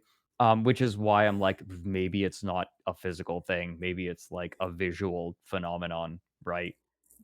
But it was, what I saw was very, like, almost exactly what was described in the Navy's release, which is very surreal to me because I'm like, hey, wait a minute, that's exactly what I saw. That's What the fuck? That's what me and scary. my friends saw. I wasn't the only one who saw it. I was like with my friends in college. I said I suspected it's a space whale, and I have no reason to believe that, like, that's my theory, but I have no reason to believe it. More realistically, it probably was like a visual weird thing. But then again, the Navy was like, hey, like, we actually are picking these things up on our equipment. So it's physical, or at least is being picked up. So it's probably not a light trick. I don't fucking Yeah, know, man. there's That's something. the weirdest thing is I don't know what it is, so I can't say that it was anything. Well, that's why I was like vague about what I said as well, as like a ghost or something. Like, because like everyone in the comments on the video where I talked about it was like, bro, that wasn't a ghost. Like, that's something else, like a demon or some shit. That's fucked up. Like that's not good. It's like, okay, well, Yeah, all right.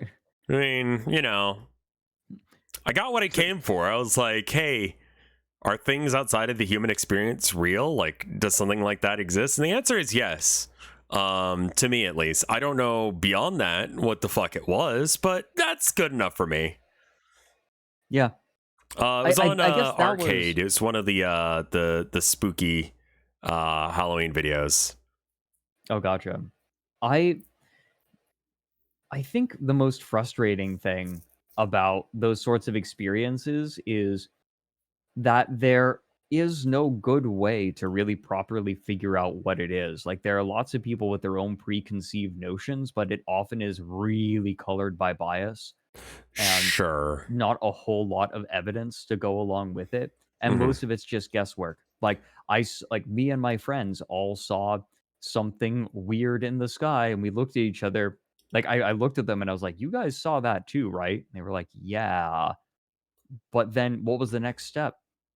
I don't know. I mean, There wasn't anything to I investigate. painted a picture of it and then I talked about it in a video, and then that's pretty much like a lot of people were like, oh man, why did you do more stuff with it? And I'm like, yeah, have you seen a horror movie? You want to know why there aren't horror movies about people who fucking leave? Like, as soon as shit goes down, because they survive and it's boring. I realize that this is a boring story, but yeah, no, I'm gonna fucking bounce when I see that shit, you know? Yeah. Like, what? You want me to be like, oh, hey, can we be friends? Like, nah, I'm out. I'm Ollie outing. Like, Right. I'm best good. Literal best case scenario. Now you have to deal with a demon. Right. I'm That leaving. is the best case scenario. Oh, the beeping is me, by the way. That's me making tea. Oh, okay. And I Sorry don't know about if we're that. gonna go like super long. Okay. Maybe we read like a couple more after this one, just because I need the wife energy tonight. Oh, I gotcha. Yeah. That's valid. Yeah, the beeping's my kettle. Sorry. I'll mute it. You're good. You're good. Don't even worry about it. No, that's the timer. Fuck me. I mean, I don't know if it was a demon or not. I'm not gonna ask questions. I saw it and I'm like, I'm leaving and not coming back. You know? Yeah, that's valid. I feel like, again, what is the best possible scenario? Shit goes down. Right. So, like, no, I think I'll leave. And if, like, that makes me a pussy or whatever, then fine. Like, I'm fine with that. Like, but I'm not gonna... I'm not staying for that. That's fine. Right. It's like, I'm not ready to potentially be cursed for the rest of my life for this. Yeah. Like, yeah. Is it worth the risk? Probably not. Yeah. No, I get it. I'm there too. Yeah. And like, for me, it's more like, what even is the next step? Right? Like, where do I fucking I go? don't really know what people expected me to do. You know? Yeah. You can't It's like, find that video? It's on Arcade. Here, let me do exclamation point art. It was removed by the SCP Foundation. So RevScarecrow Arcade, and then I think it's if you go to the main page, the home, it says a late Halloween special, and it shows a painting of a fucked up looking thing. That's the one. I mean, like, I guess I have more impactful weird things that have happened in my life.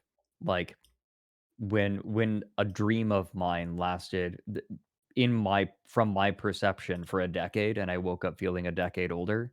That just kind of never went away. Oh, that's cool. I hate it. Yeah, that happened. Um, whoops. Well, Like I feel like that impacted my life more than seeing a weird thing in the sky that I have no way to follow up on. yeah. What was I gonna say? No, yeah, that's fun. Mm. But Anyway, SCP. yeah. So you're on to report 3 now. Sorry, Win. I feel like I do this a lot. I get No, us it's going on totally rabbit fine. trails. I expect things to not just be straight up reading, and I think chat has come to expect that as well.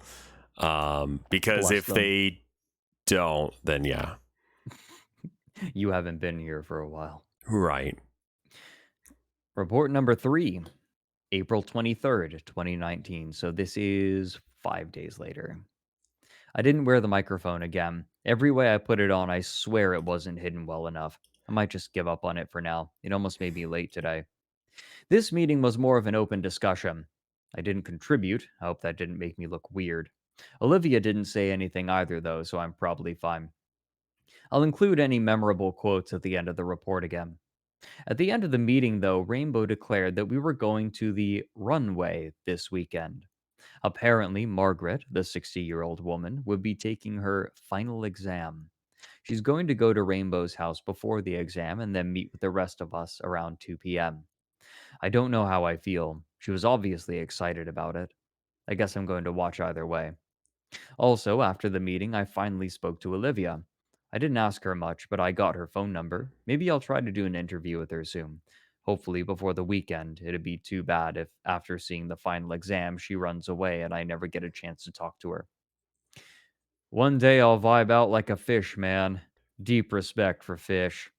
You think the fish that evolved first knew what they're doing? Maybe some little voice in their heads all, I'm gonna go breathe air now. Later, my aquatic amigos.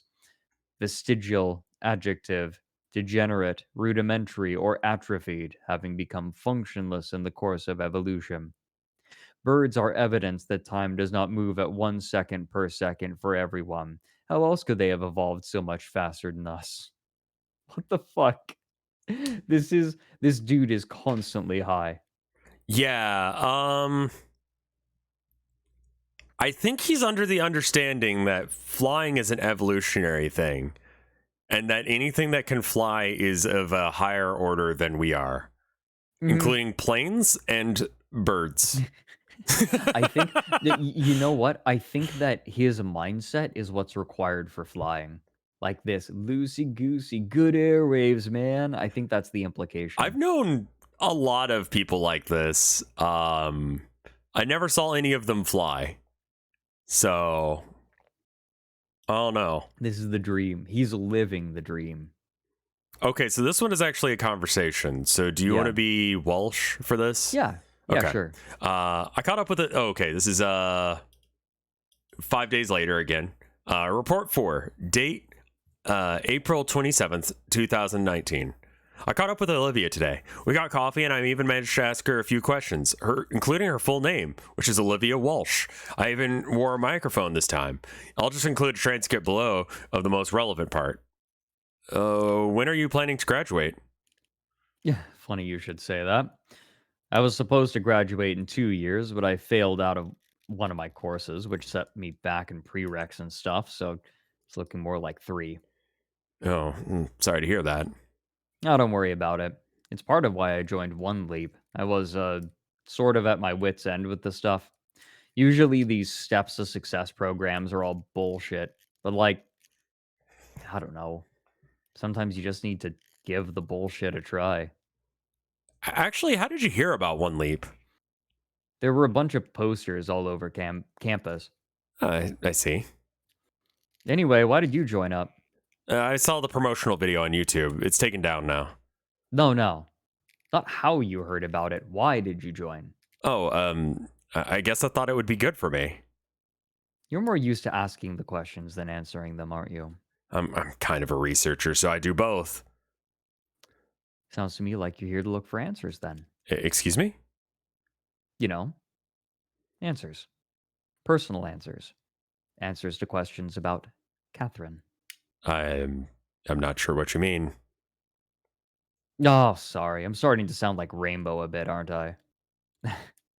Yeah, just a bit. What did you order? Iced mocha. Why do you ask? I think they've got your drink. Oh, I'll be right back. What?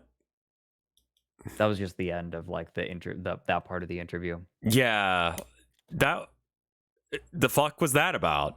I don't feel like I learned anything from that. Walsh is kind of weird and might be onto her. Is that what that implies? Maybe? No, I don't think so. I think it's just like this is the kind of person, like trying to figure out what kind of person signs up. Report number 5, April 27th, 2019. When we got that first video, I watched it about 100 times just to measure the exact moment that kid's body hit the rocks for my calculations. I thought I braced myself for seeing it in person. God, I can't believe how naive I am. We all met up at the cliffs and waited around for a bit before Rainbow and the old woman arrived. No one really said anything. It was windy and cloudy. The veterans stood in complete silence by the cliffside, while Olivia, myself, and a few others paced around to keep warm. When Rainbow and the old woman arrived, everyone gathered at the cliff's edge. Olivia asked me a few times what was happening, but I just shrugged. Everything from there on played out like the video, except the old woman more hobbled than ran. Just watching her fall, though, was so. It felt wrong. Not dreadful, but just wrong. She didn't scream as she fell. It felt like it took forever. There's a good chance the woman fell for longer than the boy did in the video, probably around 15 seconds, but it felt longer. After she hit the ground, Rainbow declared that she received a C in the course. That's when the applause started. I can't express how I felt about the applause. Even Olivia clapped. I mean, I did too. I guess there was something respectable about it all. She went out on her own terms. That deserves some recognition, right? I don't think There's they're. gotta be some memetic thing going on. I don't think they're trying to commit suicide. I think they are a No. cult, though. I think that they yeah. I don't know, man. It's weird. It is. I really think that there is some memetic part to Rainbow. I mean, good airwaves sounds Good like it's some sort airwaves. of thing. Or he could just be a hippie. I don't know, man. Could just be a dude who, like, and this phenomenon has attached itself to him. Like, because he's, like, such a chilled out dude and he just happened to touch upon all the things you need for it. Well, important to note, we haven't seen him fly yet. We don't even know if he can. Yeah, I feel like I would, if I thought I could fly, I think I would probably try and jump from a shorter distance. Yeah, also, Konzo Como, thank you for the year of support. I'm so sorry I missed your thing. Thank you so much. Holy shit, a year is a long time.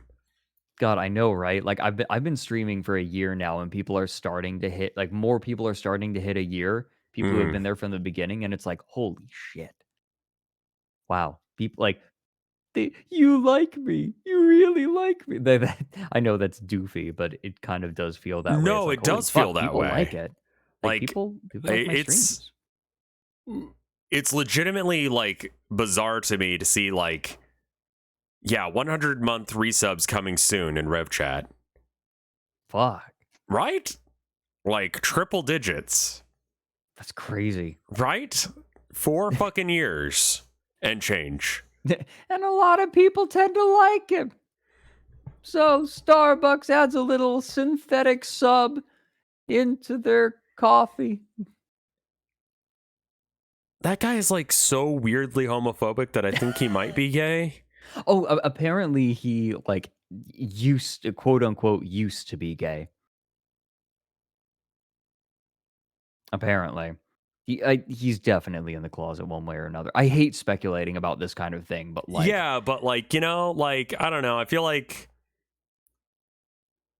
people tend to like it. they tend to like milk. May 5th, 2019. Olivia came back this week. She didn't look phased in the slightest, although no one acknowledged that we had just watched an old woman die the other day. Maybe there's some sort of memetic suppression? There you are. Yeah. Also, Desert P, thank you for the raid, my dude. Hey. We're reading weird SCP stuff. This is, I think, a cult about trying to learn how to fly. I see Desert P's emotes all over the place. He's got solid emotes. Oh yeah, they're really good.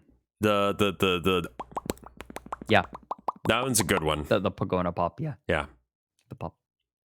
and the P. The P. It's useful. P. Where was I? So maybe okay. Summary. A video. So this is an SCP. Right. A video went viral on YouTube of a kid jumping to his death after being like instructed to by a man in his 40s. He falls to his death, but someone from the foundation does the calculations, and he falls almost a second longer than he should have.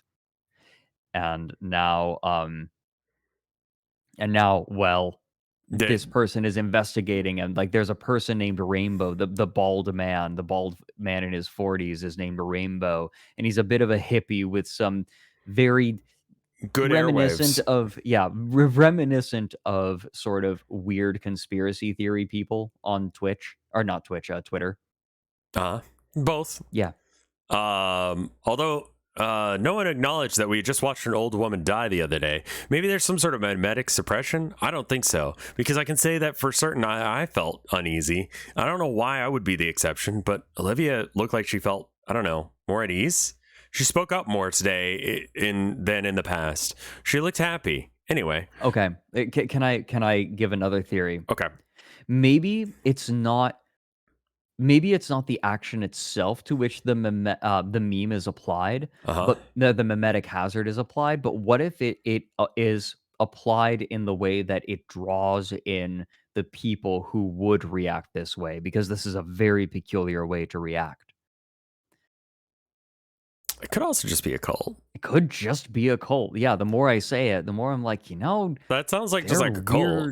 Yeah, there are weirder things that have happened. Yeah, I don't know. Like people.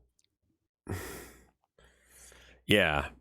Anyway, strange behaviors aside, we spent today talking about bonds, all different kinds of bonds. And when I say me, I'm including myself for once. I don't know why I spoke up this time. Maybe I was paranoid that the others would notice something strange about me. I don't think so, though, because it felt like natural. Like I wasn't being forced at all. I think I'm overthinking this. Everybody vibing out now? Good airwaves today? Good airwaves indeed. You know where those things come from, right? Bonds? Wiggle a bond enough and you get waves. And that's why I do jumping jacks, my dude. Keep those bonds loose. You know, marriage used to mean something. Married people gave off the best vibrations. Back before they had divorce, King Henry VIII ruined all of that by himself. I love these. They're very quotable lines. I love these. I hate democracy. Can anyone here tell me the amount of dioxazine released when we split apart magnesium chloride? Yeah. Yes. Very good, Olivia. 4.32 moles. What the fuck? Oh, do you know what a mole is? No, I know that, but like, okay, why the fuck does like anyone know that information off the top of their head? Is dioxazine even a thing? Bruh. Oh. Because like when you split apart magnesium chloride, it would be I don't even think that is the way that you would measure it. Or no, what is? Hold on, I'm gonna look something up real quick. Moles aren't a measurement of energy, for one thing. Yeah, I was gonna say like the amount of dioxazine, thing, right? Like no, mole is a measure of mass. Right. Size, not speed. Right. Okay, I'm looking up a Or mole. energy, I guess. So, a mole is it's 6.02 times 10 to the 23rd, right? Of something. Like it is that number. I don't Sure. remember why that number is used. Right, I got the Wikipedia up It's right here. arbitrary. It is arbitrary. It refers to the number of atoms in exactly 12 grams of carbon-12. Uh-huh. Okay. And that's how we determine like how much I think I a found the wrong gram page. is. That's how we measure a gram. Okay.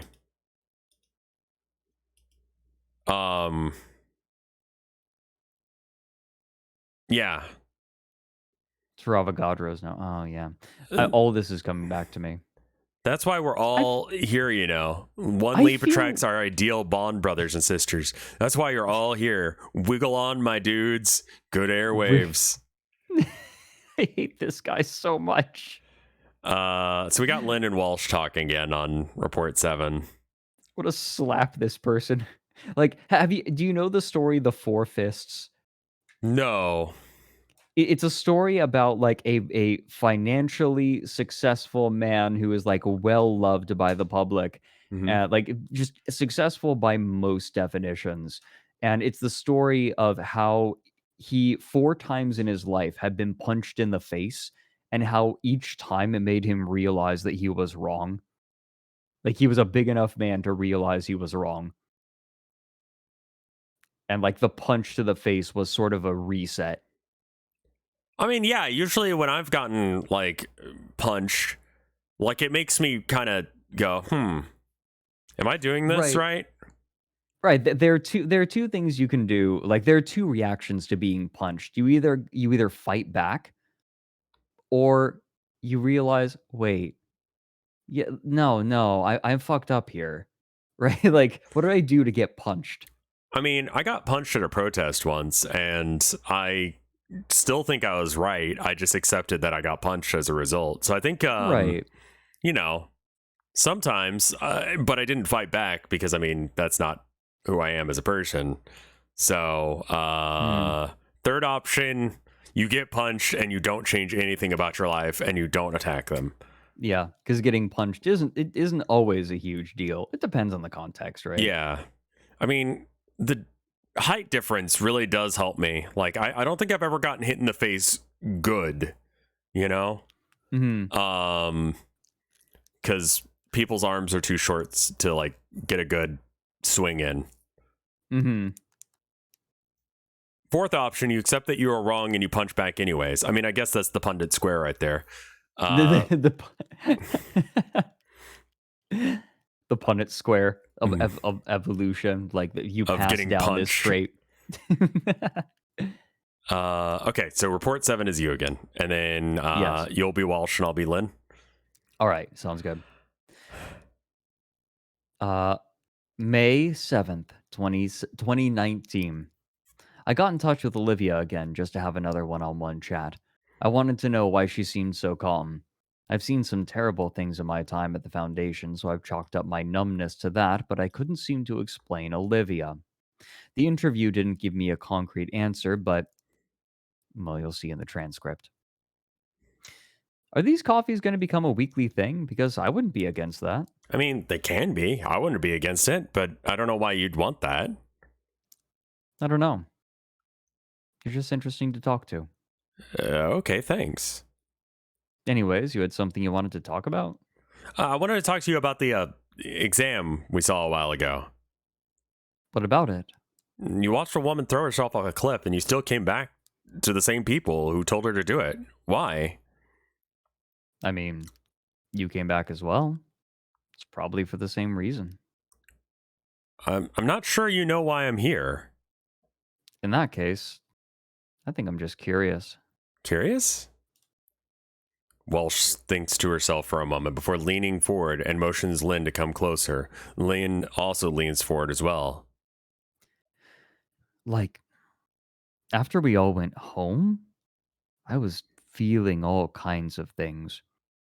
I was scared, confused, and a bunch of other emotions that are hard to put into words.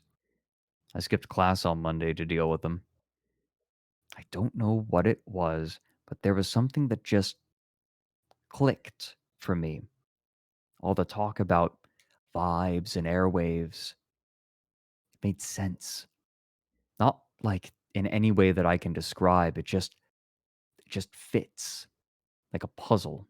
A puzzle? Yeah. And now I want to see what my puzzle looks like. What's the picture? I've been so close to the pieces, I need to take a step back. Well, it's a big puzzle. I think I'm going to need a bird's eye view. I'm not sure I follow. I want to fly. But what if you fall? I won't. Walsh leans back and smiles. Lynn pauses for a moment before leaning back as well.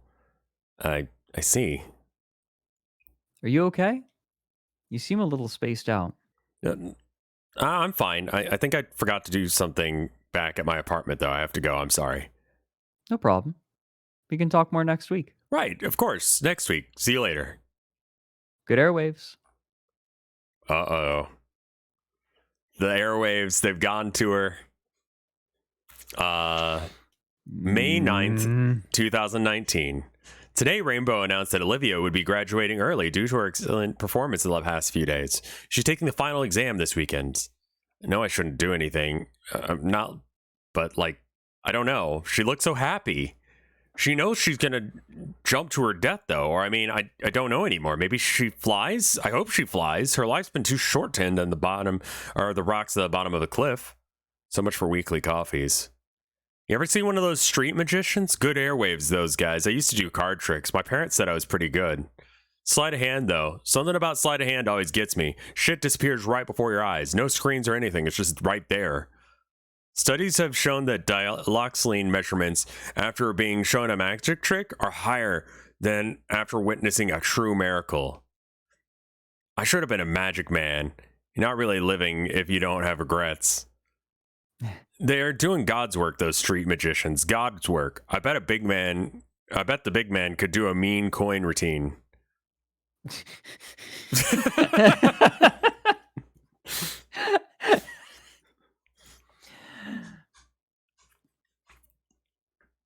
May 11th, 2019. She flew.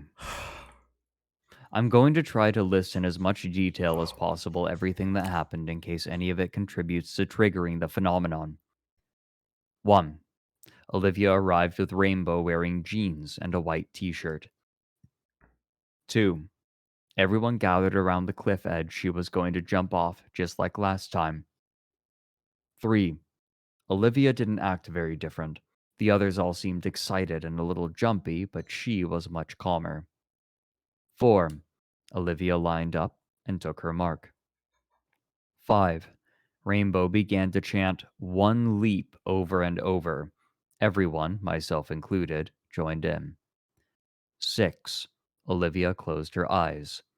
7. Olivia jumped off the cliff. 8. She didn't even fall. She simply went up. 9. Everyone standing back clapped. 10. Rainbow declared that Olivia passed with an A+ grade. I don't know where she is now. I have this feeling she's going to be okay, though. I'm kind of happy for you. Oh, footnote 5. Foundation satellites and atmospheric imaging apparatuses have not yet located the individual. Now that I think about it a little more, I felt a certain updraft when she jumped. I wonder if those were the good airwaves that Rainbow talks about. Would have been really funny had she gotten like a B- or something. That's a fucking 50 DKP minus. That's what happens when you fall on the rocks. Yeah. That's a pretty bad penalty. You got to make sure you don't fall. That's the important part of flying. Doomsday Dingo, thank you for the 6 months of support. You're fucking cool. Thank you so much. Following report 9, researcher Lynn's mission was considered complete, and Lynn was ordered to return to her post at Site 24. After 12 hours without confirmation from Lynn about her return, MTF IOTA 10 damn feds were deployed to Dublin to recover researcher Lynn. The apartment that was rented out for the mission was found unoccupied, with Lynn's belongings inside. The following materials were recovered from researcher Lynn's computer. Forward. The following file, titled Rainbow Interview _2.mp3, appears to be recorded on the researcher Lynn's smartphone. So I'll be Lynn again just to be consistent. Yeah, sure. Background conversation can be heard, indicating this is recorded in a public location. I'm sorry to bother you. I know you're busy. No worries, my gal. All good vibes today. I just wanted to know, why did you let Olivia graduate early? Feeling jumpy? No, I don't want to rush it. I'm just curious. There's what you're looking for. Not sure I understand. Olivia was a smart gal. Caught on quick. Good airwaves. So there was something special about her? Special? Who really is special? I don't think she's any more special than you are. Are you saying I could graduate? I don't know. I just give the grades. Do you think you can graduate? I think I understand now. Thank you so much. Leap before you look, my gal. Good airwaves.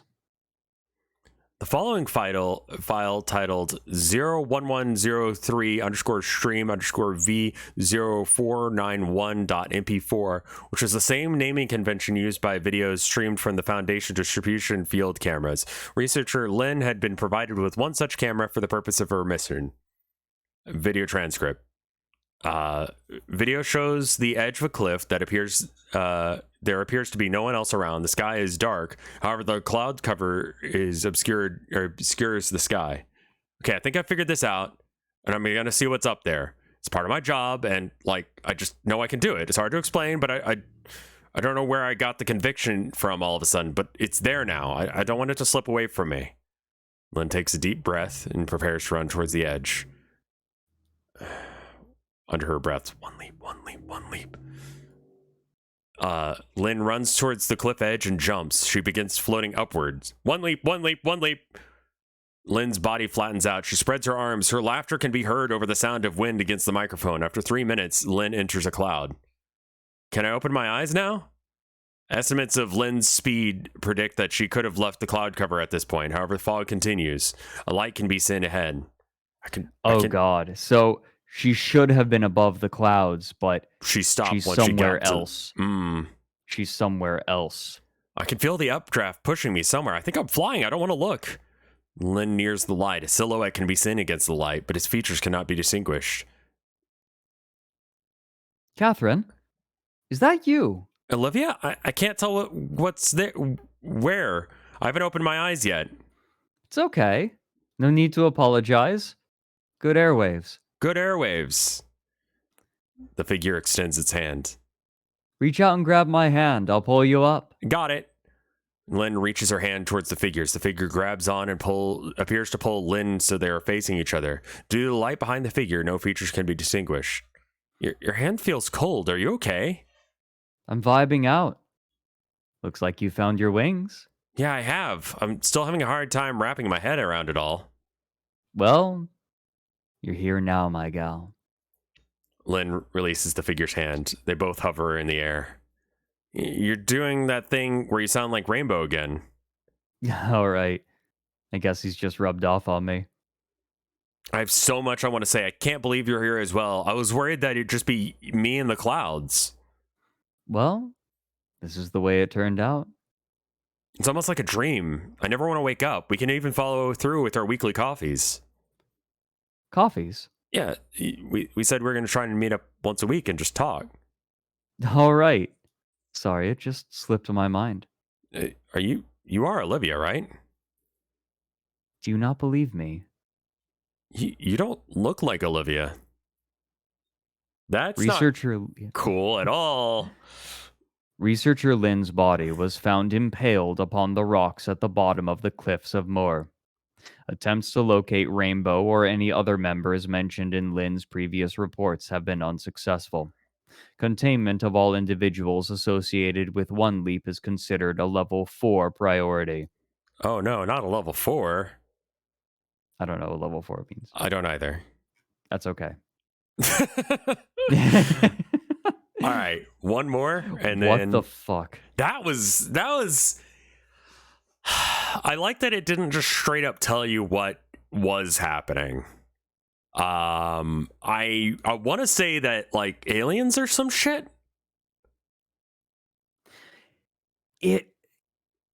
So what? Oh, it's weird, right? Because so the body was there, but something else flew. And I that think makes she me came think, back down. You think that she was dropped back down? I think so. Because they had video footage of going up. So she must have gone up at some point. Right. And then so at some point she has to have come back down in order for them to get the camera. Right, yeah. I think because this bit right at the end happened, she stopped being able to fly. Right. But Olivia continued to be able to fly till the point that she was somewhere else. Right. The question is the end? Yeah. I think the question is the end the reason she fell, and who was Walsh, right? Like someone like Rainbow. Right. Well, that's Olivia Walsh, right? Or yeah, Olivia. Yeah. But like I don't Olivia Walsh. But I don't know if that was actually Olivia. Yeah, that's the thing. That's the implication. Right. Is it's not. So who was it? Okay, so I see what you're saying. You're saying like Rainbow was like Olivia or something, or some creature that's similar to Rainbow. Also, I need to thank Arrow404, name not found. Thank you for the 9 months of support. Yeah, thank you for supporting my friend.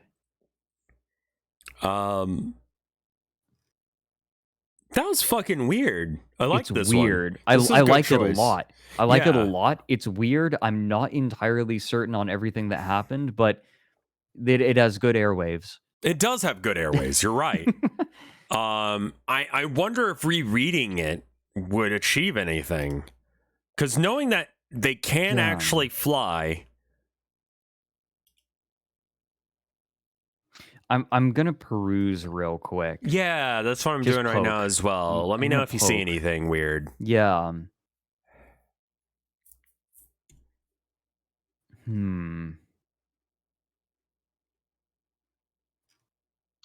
Just why does everyone react that way?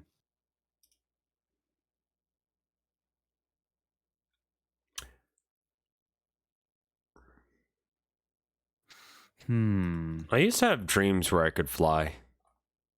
I had a lucid dream once where I could fly, and the thing that makes this a little bit eerie is it was dependent on mindset. Like, I could fly only if I maintained the proper mindset, the proper vibes. For me, it was I had to pull up both legs and be in like a cross-legged sitting position, and I could hover about like, not really fly, more hover at like. Essentially, it would be like I wouldn't drop any if I like pulled up my legs when I was standing. Like I would just be able to sit in a cross-legged position while I floated around like that. That's awesome, though. I legitimately had a dream where someone goes, "He's not flying. He's just laying in his bed like that." And then I woke up, and now I can't ever have those dreams again. You got called out by your own subconscious. Right.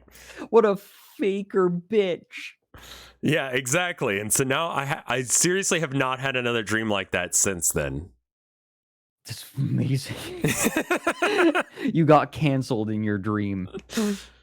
Like we were at a skate park and we were like essentially like just flying around like that. Like other people were skateboarding, but I was like, just sort of floating like I would be if I were on a skateboard, but like flying around. This was like when I was a teenager, I think.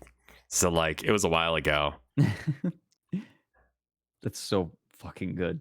Do you think Rainbow knows how to fly? Like, do you think he can actually do it? I think the implication is that Rainbow, like that was Rainbow. The Olivia at the end? At the end, yeah. Olivia at the end was Rainbow. Or at the very least was like a rainbow-like creature.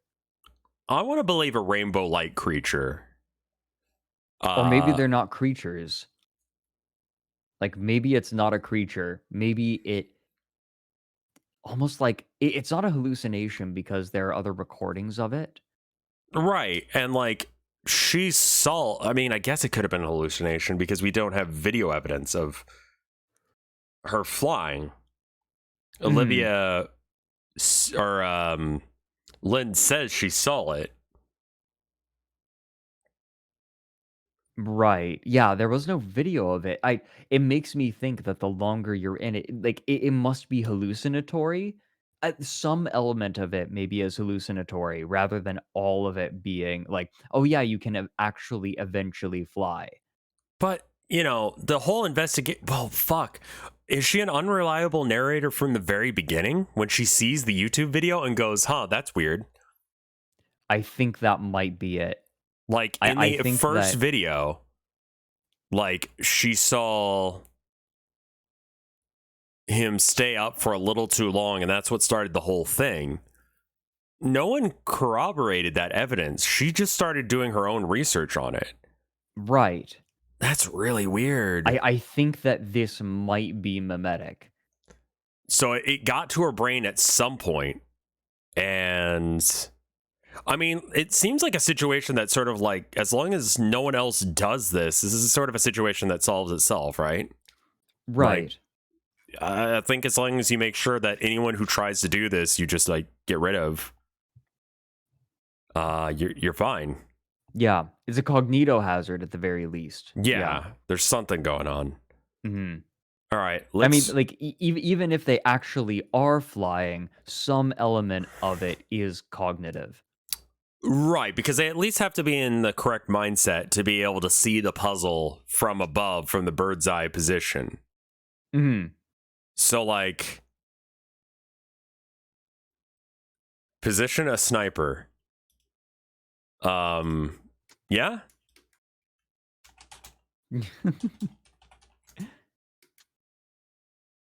You ready to do the next one?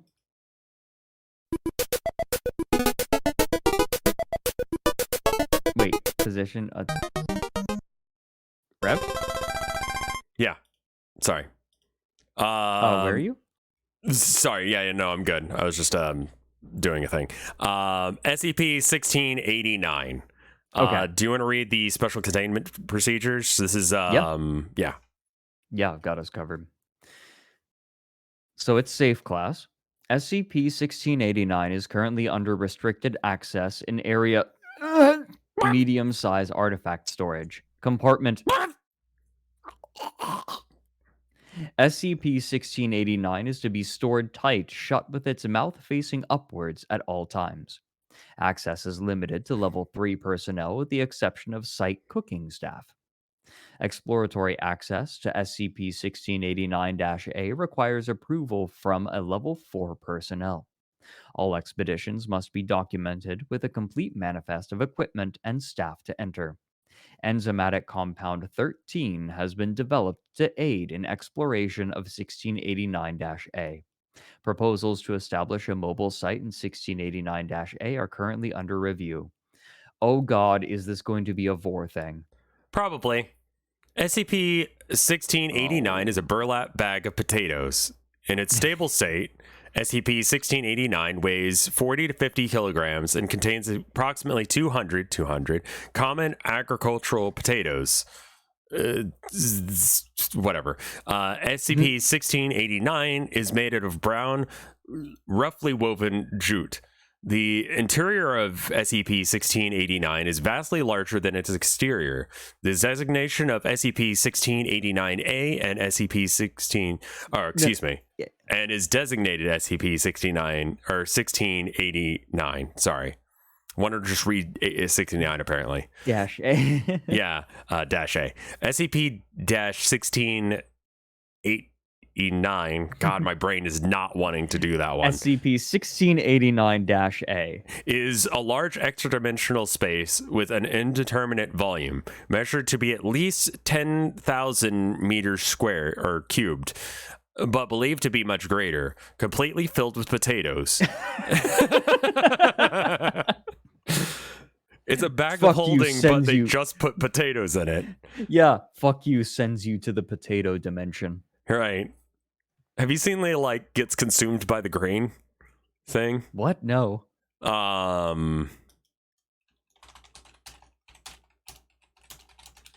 It's a Tumblr meme. It's like, so like they have those grain silos, right? Right. It only takes 3 to 4 seconds to be helplessly consumed by the grain. Yes. Because like the grain silos, if you stand up on top of it, then you get consumed by the grain. Yeah, you sink into it. Right.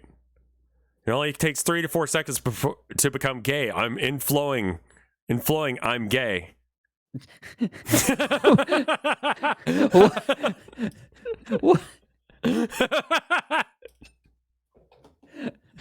What? What? I found an alternative version of the meme.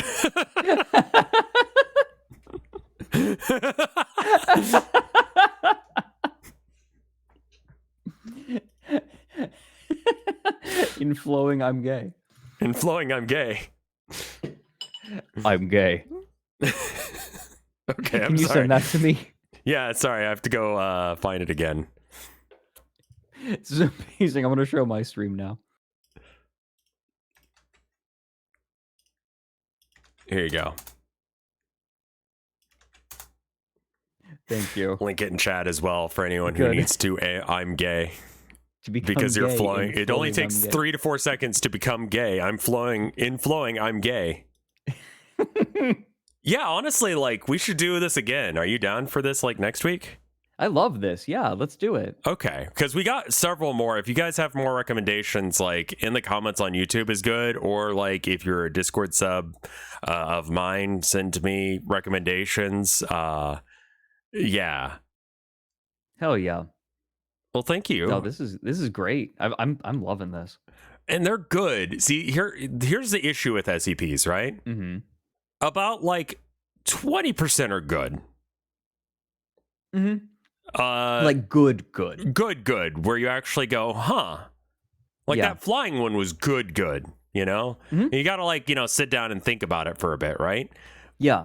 It really like gets the brain it gets the brain parasites moving. Right, exactly. But like then you get all these really shitty ones. And that's where it sucks, is you've got to read the 80% that suck in order to find the 20% that are good. But would chat work as well? Sure. But the thing is that chat is effectively curating it for it. So it's actually really good. So we only get the good shit. Yeah. Let's see. Exploration of SCP-1689-A. I said it right, and then I was not sure. Is largely incomplete due to a high degree of obstruction. For more on account of all the potatoes. There's too many potatoes for us to explore. Please see Addendum 2, Exploration Log 1689-I. The portions of SCP-1689-A are empty. Nearby potatoes experience an abnormal form of growth characterized by tumor-like bulges emerging and eventually splitting into full-size independent potatoes. Oh my god, it's a dimension that has completely been taken over by exponentially growing potatoes. The rate of growth is roughly exponential with a doubling period of approximately 2 hours. The effect also applies to normal potatoes introduced to SCP-1689, as well as similar edible tumors such as roots such as yams and sweet potatoes. Oh. Wait, Okay, stupid bitch moment. Are yams and sweet potatoes different things? I thought they were the same thing. I think they're different.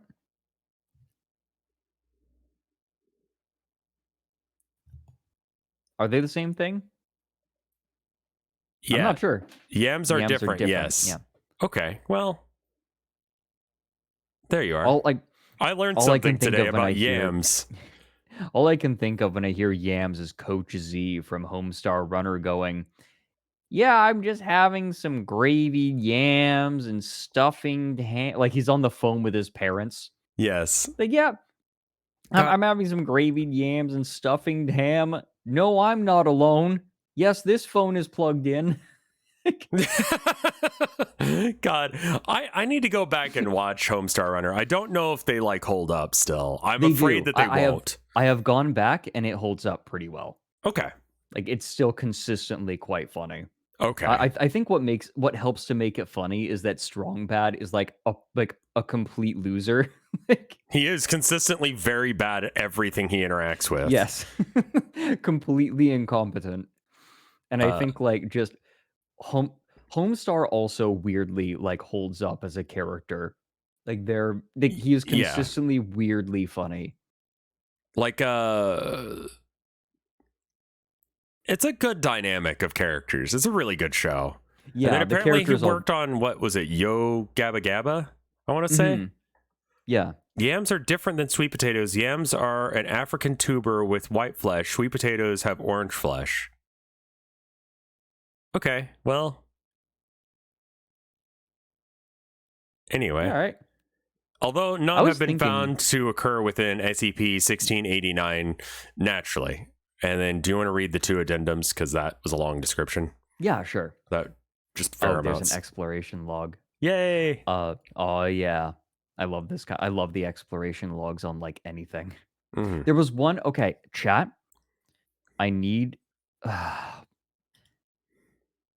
There was an SCP I really liked that I cannot remember for the life of me, and I need to go find it at some point. But like people would go into this realm. It was like a blasted realm, and then they climbed a tower inside of this like other dimension in these explorations. Does anyone know which SCP I'm talking about? Because it's been like one of those things that's just in my head. And I cannot remember which one it was. If anyone in chat can help me, I would appreciate it. If not, but okay. Oh, you know the one, but you might be able to find it. Viscount, I would. Okay, if you guys can find it, legit, please whisper it to me because like I've been trying to re-find it. Anyway, Addendum 1689-1. SCP-1689 was recovered from Kirsovo, a small village of approximately 200 people in northern Siberia. A Russian official reported on the 2nd of June 20 that Kirsovo had made no outside contact in 4 decades and had no surrounding farmland. The reports were confiscated and investigated by the Foundation, at which point it was discovered that the village had been using SCP-1689 as its sole food source for well over a century. As a result, the villagers were suffering from extreme calcium and iron deficiencies. No one in the village was able to recall how they had come into possession of 1689, only that it had been there since before the Reds and that it was a gift for working hard. 1689 was subsequently transported to area its current location. You've killed several people. Yeah, fuck them. They just genocided a town. Yeah, by taking their potatoes away. Mm-hmm. And 1689-2. Currently, only one. Sorry, I was taking a sip of tea. No, you're good. The Red Sea object. That's what it was. Okay, it did involve. Wait, did it involve mirrors? No, I think it was a different one. SCP-2303. Okay, I'm gonna go look. Later. Sorry. This is one of those things that I've just been trying to find. Needing. Yeah. If you click on the thing, it fucks up. Like, it doesn't take you where it should be. Yeah, I found that problem. The exploration log. Oh, it doesn't? All right, let's see. Yeah, if I click it, it just brings me... Oh, wait, no, it works now. You have to left click it, yeah. I middle clicked it and it worked. Okay, cool. Every other day? Yes. Okay. Opening Or statement. wait. Exploratory mission 1689-I was scheduled for the 8th of August. You can tell when they're British or when they're American when they're writing this. That is something I've noticed as an inconsistency.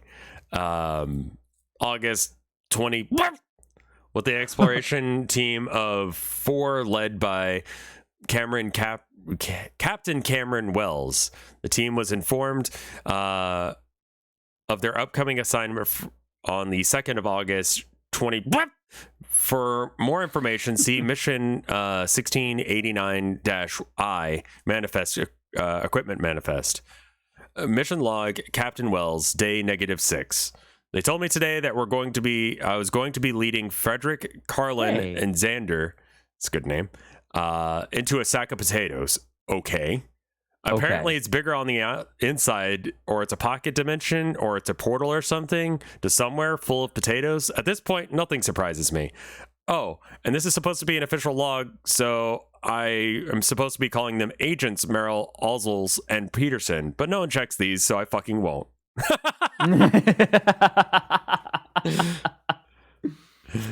I love it. SCP 1471. The next bit is you.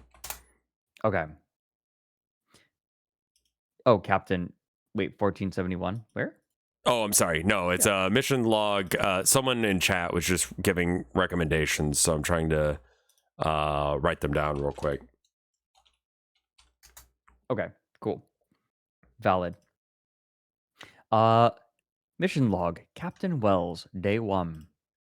They gave us the rest of our gear and got us ready for tomorrow. The plan is to be in there by noon.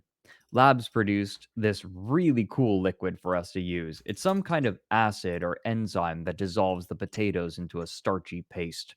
It mostly drains away, but then some of it sort of hardens to make this nice tunnel sealing. Oh my god, they're tunneling through the potatoes. It's actually scary how fast it works, and we have to wear skin protection so it doesn't get on us. With spray nozzles, we can carve our way straight into potatoes.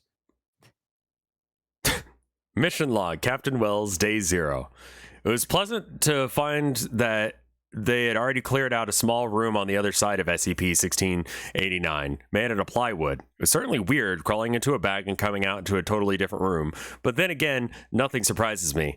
We actually didn't see any potatoes right away. They opened up the excavation door and yup, wall potatoes. Potatoes above, in front, and below. We decided to cut a roughly 2 by 2 meter straight forward. Compasses don't work here, and there isn't a very good chance of getting lost because we can always find our way back from the radio signal. Mission log, Captain Wells, day 1. Excavating slow work. We can clear out about 30 meters an hour. That sounds glacial, but it's 120 cubic meters of potato, and that's a kilometer in 2 days if we make good effort. And it isn't that hard. 2 of us spray and 2 of us shovel away the goop. Every 100 meters or so, we put up some support beams. Whoever invented this enzyme is a genius. Mission log, Captain Wells, day 2. God, I hate the odor of this stuff. I actually like the smell of potatoes, but because of the enzyme, this place smells like vomit. I'm sick of it already. Fuck. Why don't they just pass potatoes up? Too many potatoes. Line it. Too many potatoes.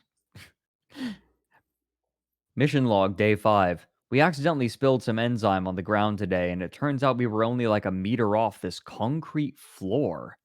Command's really surprised. This is the first thing other than potatoes they've found. Cool. We decided to just start going on the floor. It's not too inconvenient, and it's nice to have solid footing. Mission log, Captain Wells, day 8. Did you know that the word spud comes from the digging with a spade to make a hole when you plant them in? Carlin did, and she made sure we all did too. She kept repeating the word spud to herself all day when we were excavating. Sigh. This is like if I was in a potato digging expedition. Yeah, this guy is very relatable. Oh no, I mean I would be Carlin. Oh, you would be like, did you know that? It's just like, shut the fuck up, Fred. I know what I am. It's fair enough. Mission log, day 9. This is hardly even agent work. Why don't they have D-class doing this? Mission log, Captain Wells, day 11. Tomorrow we're on our own. We're becoming too inefficient to resupply us every few days. It's becoming too inefficient to resupply us every few days. So command's providing us with 2 months of MREs and tanks of more than enough enzyme to last that long. If we haven't found anything after that, they say, then the mission will be abandoned. Obviously, we still have radio contact. This is so weird. I love this. I love the weird ones too. Yeah. It's not Mission like log, malicious, it's just potatoes. It's potatoes. Well, I want to see where this goes. Yes. Where did the potato tunnels go? Mission log, day 12. It's nice being alone with the team. At night, it's almost like camping. Yeah, camping in a weird cavern made of spuds. Mission log, Captain Wells, day 16. Out of the blue, something interesting happened. We found a wall today. It's the same material as the floor. The base floor, not the starch stuff, concrete. Runs at an angle 20 degrees to our tunnel's perpendicular. Command told us to follow it, as it's not like there's anything else interesting going on. Mission log, day 19. So, concrete floor and concrete walls. Today, Fredrik got thinking, and sure enough, concrete ceiling. This whole time, it's been about 3 meters above us, which means that the whole time we've been inside of a building. A huge building. If we can map it out, we can probably find the exit and discover where in the world this potato hell is. It's the back rooms, but potatoes. Yes. Mission log. The back potatoes. The back potatoes. Mission log, Captain Wells, day 28. Xander says potato. What the fuck? How have I not heard him say it until now? It's been 4 weeks, surrounded by potatoes, and he haven't said the word until now. He's the first person I've met who actually says it like that. Potatoes. I think potato. Potato. Like you say potato, I say potato. No one says potato. No one says potato. No, you get kicked in the dick if you say potato. Mm-hmm. You get taught that early on. You're taught, like, don't pick your nose, don't spit on the floor, and don't say potato. Like elementary school. Yeah. Mission log, day 36. It's been longer since we started following the wall than from the wall to the start.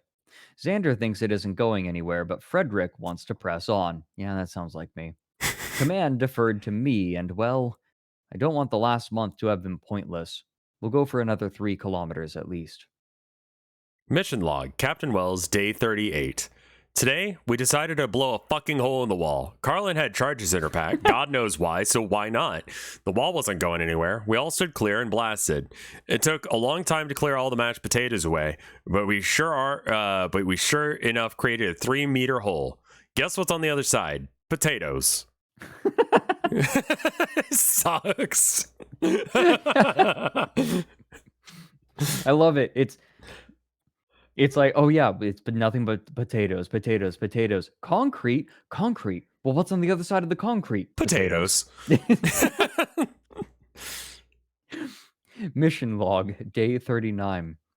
We started excavating through the hole we made, and turns out it actually is different outside. It definitely is outside. The ground is dirt and extremely dead grass. That means this thing isn't anywhere on Earth. I guess the building was some kind of gigantic warehouse. We've been hearing these sort of faint rumbles ever since we blew the charges. Xander's starting to go willy about it, but as far as we can tell, nothing's happened. Mission log, Captain Wells, day 43. How high up do these potatoes go? If we're outside, then there's no vertical clearance. So does it go all the way up to the atmosphere?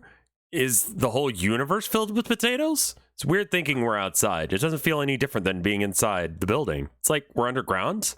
Well, I guess we are. It's just ground made out of potatoes.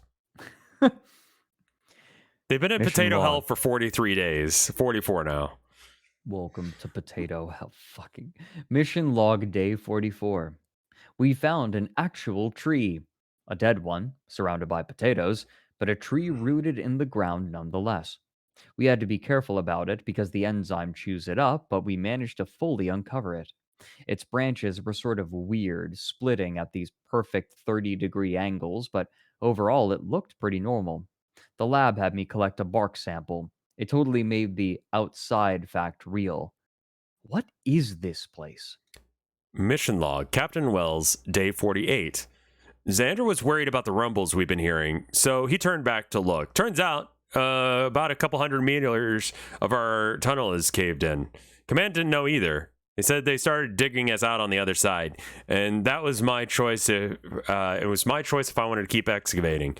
Fredrik and Carlin want to continue, so continue we do. Listening to Xander complain, I didn't sign up for this shit. Yeah, no shit. The Foundation didn't exactly know you were going to the realm of taters when they recruited you. It's not the kind of thing you put in the fine print, I guess, just in case. You know, a lot of these, a lot of the writing on these expeditions isn't always great. It's really hit and miss. This is a good one for a Foundation. This is really good. I love this. This sounds like someone who's in potato hell, you know? Right. And it's like not it's not threatening, it's just fucking annoying, you know? Right. It's like, it's not I'm starting to go crazy cooped up like this. Like, no, it's just the dude's just kind of annoyed that he has to like work with potatoes. Like, this is stupid. This is absurd. Like, he knows it's his job. He's been trained to deal with weird shit. And so, like, right from the get-go, he's like, I guess I'm getting in a bag. You know? Mission log, day 51. Yeah, that's where we keep finding more weird shit. Fredrik uncovered this twisted bicycle and got super psyched about it. I knew there had to be humans here before because of the building, but it didn't really occur to me until I saw the bicycle. Jesus. Mission log, Captain Wells, day 55. Fuck, I'm an awful captain. There's another big rumble today. Huge cave-in. We nearly got crushed. But somehow, we all managed to take safe refuge under the tree branches. This time we lost contact with command. We can still detect some faint radio transmissions, but it's too staticky for correspondence. Obviously, I made the call to turn back. I have no idea how bad it is. It could take weeks to get out. Fuck, I should have turned back. Mission log, day 62. Fredrik told us today that we should have brought an Irishman. I told him that he was an asshole. He was chuckling about it all day long. What an absolute prick. I hate how much I relate to all of the assholes in this. I am totally in with Captain Wells. I get it, you know? I feel like this is the perfect one for us to read. Oh, for you're sure. Captain Wells, and I'm just everyone else. Like, hey, did you know that spuds? And it's like, shut the fuck up! We're here to do your job. Stop freaking out and just dig the potatoes. We ran mission log, Captain Wells, day 65. We ran out of food rations today. Xander freaked out and saying that we started to say we're going to starve until I told him he was a fucking idiot.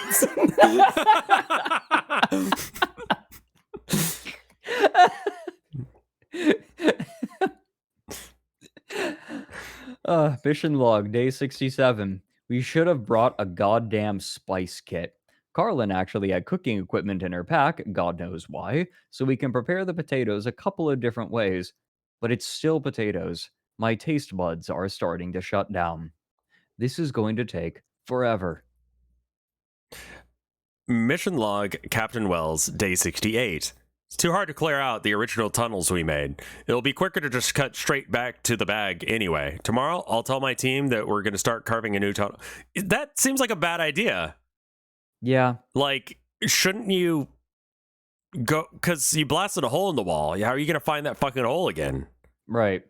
You know? Mission log, day 69. Nice. Fuck. Fuck. We ran out of enzyme today. Sure, I noticed the supply dwindling, but it doesn't really work to ration it, so we just kept using it like normal, and now we're out. Okay, so the good news is that we were inside the building when it happened. That means we can shovel our way out as there is a ceiling. It's 5 meters from top to bottom, and I can't imagine we can make a tunnel any narrower than 1.5 meters. It's going to be slow, but we should get there. The real digging problem is space. Where are we going to dump the potatoes? The best we can do is about 5 meters behind us, so we have a little bubble of space that we just sort of move through the building. This is going to take a long time. but I'm honestly not sure what we'll run out of first. Food is covered, and they've actually got enough water in them. The oxygen is starting to get stale, though. I don't know how much is able to fit in the cracks between the potatoes. I don't even know what to do for morale. I've told everybody that command is probably digging from the other side and is going to find us, but they're all depressed. This was supposed to be a 65-day mission, max. Fredrik made a joke about the word tuber. I don't remember exactly what. It was stupid anyway. Wow, people recounting my streams. Like, what happened today? I don't know. Fred talked about like crypto and made a joke about tubers or something. I don't know. I don't remember what the joke was. Mission log, Captain Wells, day 70. Maybe it's because we're just melting them, but there's something none of us knows before. The potatoes are really ugly looking. Got these bulges that sort of wiggle and grow slowly. Absolutely disgusting. They're our only meal. Mission log, day 71. I hate the smell of potatoes. I'd have the vomit back just for the smell. Fuck. Mission log, Captain Wells, day 72. It's fucking smaller. The bubble of space is smaller because of more fucking potatoes. Our area was precisely dimensioned or anything, but Carland was the first to mention it. We woke up, and then suddenly it was obvious to everyone. The whole area has shrunk a good 10 cubic meters. What the fuck? Mission log, day 73. I was paying attention today. Those ugly bulges, they actually get big fast, and when they get to be the size of a potato, they split off. That's where all of the potatoes are coming from. Our area got even smaller today. Day 74. We're running out of space and time. There's barely enough room to work anymore. We're knocking elbows and shoulders while we shovel. Fucking taters, fucking spuds, fucking yams, fucking tubers, fucking roots. I swear they'll kill me while I'm sleeping, and I'll have a fucking potato stuffed down my throat. Mission log, day 75. All day long, Xander's whining, shut the fuck up. I hate the dark too. We all hate the dark, and the yellow lamps with the brown potatoes and the tasteless food, we all hate it, okay? Okay? It's not like I can yell at the team. I keep them all going. I'm the captain. Captain Wells, Potato Commander. I keep it together and vent it all in these fucking logs. Day 76. I can't breathe. I can't fucking breathe. There's no room to shovel. Fuck, fuck, fuck. Mission log, day 78. I feel like I'm breathing inside someone else's lungs who's already exhaled, so there's nothing but carbon dioxide. No one can even speak while we're working. We're dead within the week. Death by potatoes. Concluding statement. On the 3rd of November, Captain Wells and Agent Orzos and Merline and Peterson connected with a secondary evacuation team.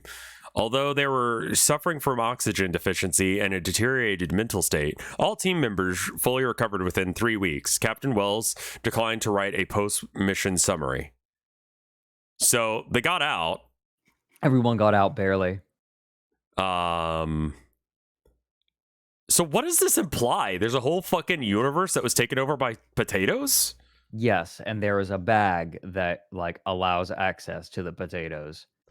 But like, wait, except Fred? No, everyone lived. Everyone lived. There's Captain Wells and then 3 members. And at the end, they said Mission Captain Wells and Agents Ozels, Merle, and Peterson connected. Yeah. Right, but all of them like, got out. Those are their code names because, this is supposed to be an official log. I'm supposed to call them Agents Merle, Ozels, and Peterson, but no one checks these, so I fucking won't.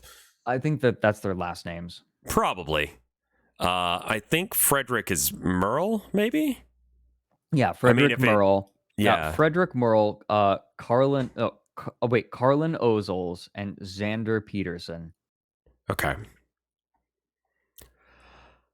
This was really good. I like this one a lot. This is like a fun one. Yeah. That also like it's also a head scratcher, but it's not as deep. It's just like it is a it's an exponent thing. A similar SCP was made where like there are a bunch of cakes and every day they double. And they only do not come back. Like if you destroy them, they just respawn. The only way to get rid of them is to eat them. Oh, so they have Like, to and have then a they don't dedicated respond. eating team? Yeah, they have like they okay, so right, the cakes double unless someone eats them. Like if someone eats the cake, then the cake just respawns on its own without doubling. But if you don't eat it, another like that cake stays and then another one is made, so they double. So it's like that, except basically the way the SCP Foundation has D-class eat the cakes. Sure. I mean, this is like, what if they didn't fix it? Like what if they didn't eat the cakes? I guess. Yeah, I mean, you're not allowed to go in it according to the thing it says here, but you're allowed to like use the potatoes. I don't know why they're so okay with just using these cloning potatoes. Like, Yeah. like do the potato, and also usually they have like a separate designation for the things that are spawned off of an original SCP, like SCP 1689A or whatever, which is like a potato. Mm-hmm. They called it A, but A is the inside of the bag. Yeah, 1689A is the space in which the potatoes are contained. It's the space And it inside does seem the like bag. they only clone when there's room. Well, when they're in the bag. Oh yeah, are only when they're in the bag? Yeah. Is that what it said toward the beginning? I can't recall. No, but just like actually, no, that's it definitely would be that way, because like if some random person from that village had taken a potato out and then like dropped it on the ground and it like got lost under a table, then like we'd be fucked, right? Right. Or like they threw it, like someone grabbed a potato and threw it into the forest, we'd be fucked. Yeah. Also, like, by putting other stuff in, they get more potatoes of whatever they put in. Mm. So, like, huh. It's so the bag is an entrance into a like another realm full of potatoes. And I think like I think you're right in that only in this realm the potatoes Clone. double. Mm-hmm. Completely full potatoes. Empty nearby potato. Well, portions of it are empty. Nearby potatoes experience an abnormal form of growth. Yeah, they put other tubers in and they also double. Right. And it's only when there's that room for growth that they actually do grow. Like they duplicate only if there's room. Space, yeah. Otherwise it would be like compacted potato. It's not a potato block, it's individual potatoes. This is a really fun one. This is a fun one. This is just fun. Yeah. I love the concept. I just can't get over they blew a hole in the wall and there was just more potatoes. I mean, yeah, there would be, but Exponents.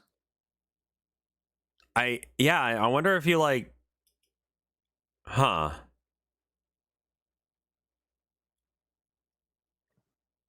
Yeah, I wonder if you could clear out. Also, why the fuck does she have C4 in a cooking like setup? Like she was carrying that around with her. Do you know how like heavy any of that is? Do you not keep C4 on your person? No. That's weird. Yeah. I have a knife. But like, you know. That's cool. Yeah. That's reasonable. I don't know. There's just like a time and a place for C4. I feel like I need to like when I show up to a situation, I usually have planned to bring C4 with me prior to that. I feel like a lot of people, when they hear C4, they think of like Call of Duty or something, because there's C4 in Call of Duty, right? Sure. But I always immediately go back to like, what was it, Dick Figures? Like, why are we running? C4 yourself. I don't know that one. Wait, I had a cameo on Mike/stream. I don't know what you mean. Is it the because he's been doing The Sims And I've seen little bits of that. I saw Amy kick someone else at a, like, I guess, convention in the crotch in the downstairs mix-up. She's mixing up their downstairs herself. Yes. A sim that looked like you brutally stabbed Mike in broad daylight. Awesome. Are you kidding me? That's awesome. Holy shit. I missed that. That is so good. That is very good. You also made the prostitutes. That's really good. Good. God, how... I'm so mad about that concept. The prostitutes. Oh, it's good, man. It's a great concept. It absolutely sounds like an Adult Swim show. The prostitutes, yeah. Okay, Count Viscount's gonna get the clip. All right. Okay, I want to see this too. Yeah, I'll play it on stream, and then I think that's where I'll call it. I want to see... Okay, so SCP-2303. I want to see if this is the one I was thinking of. I think it's 93. Is No, that's the red. That's not the one I was looking for. Red Sun over Paradise. Was that the one I was thinking of, though? I want to see, because that's not the one that I was thinking of, I don't think. But I'll check it out. Is it fucking Mike's birthday? Yeah, the Red Sea I'm object. garbage. Did you know it's Mike's birthday? It's Mike's birthday? Right? Is it? I mean, I purposefully don't let people know my birthday because I don't want them to stress out about it. Thank you. It's not his birthday, according to... Actually, it doesn't say when his birthday is on Twitter. That's how I find out these things. Yeah. It actually is on Friday. Okay. Okay, he's doing a subathon. Nice.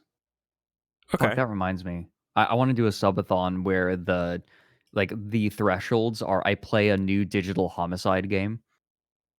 Oh god. Capped out at 20 because that's the number. Right. That is the number that that Steam gave me when they kicked digital homicide off of Steam. I think they gave when they kicked digital homicide off of Steam, I think as an apology, they gave everyone a bunch of their games. And so the idea is I play each one for an hour. So it's capped at 20 hours, so I don't end up doing like a week-long subathon. I don't think I could do an uncapped subathon.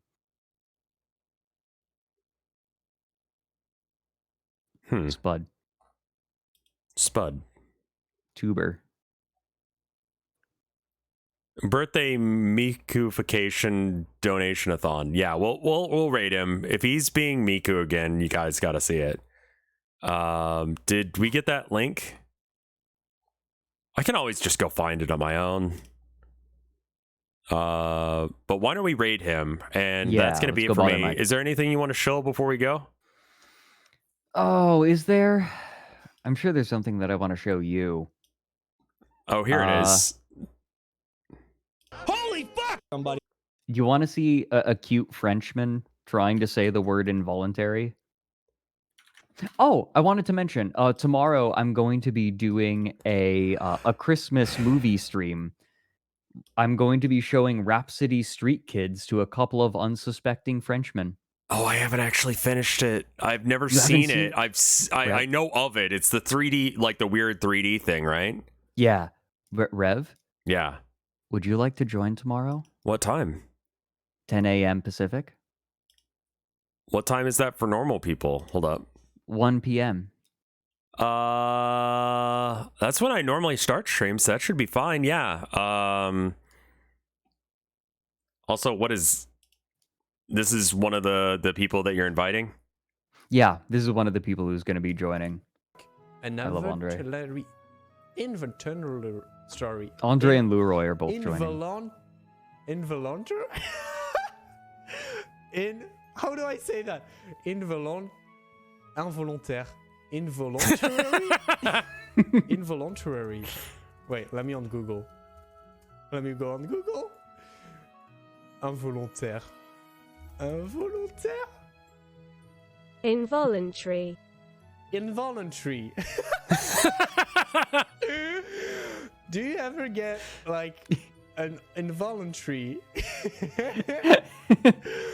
I Twitch. Yes, I do.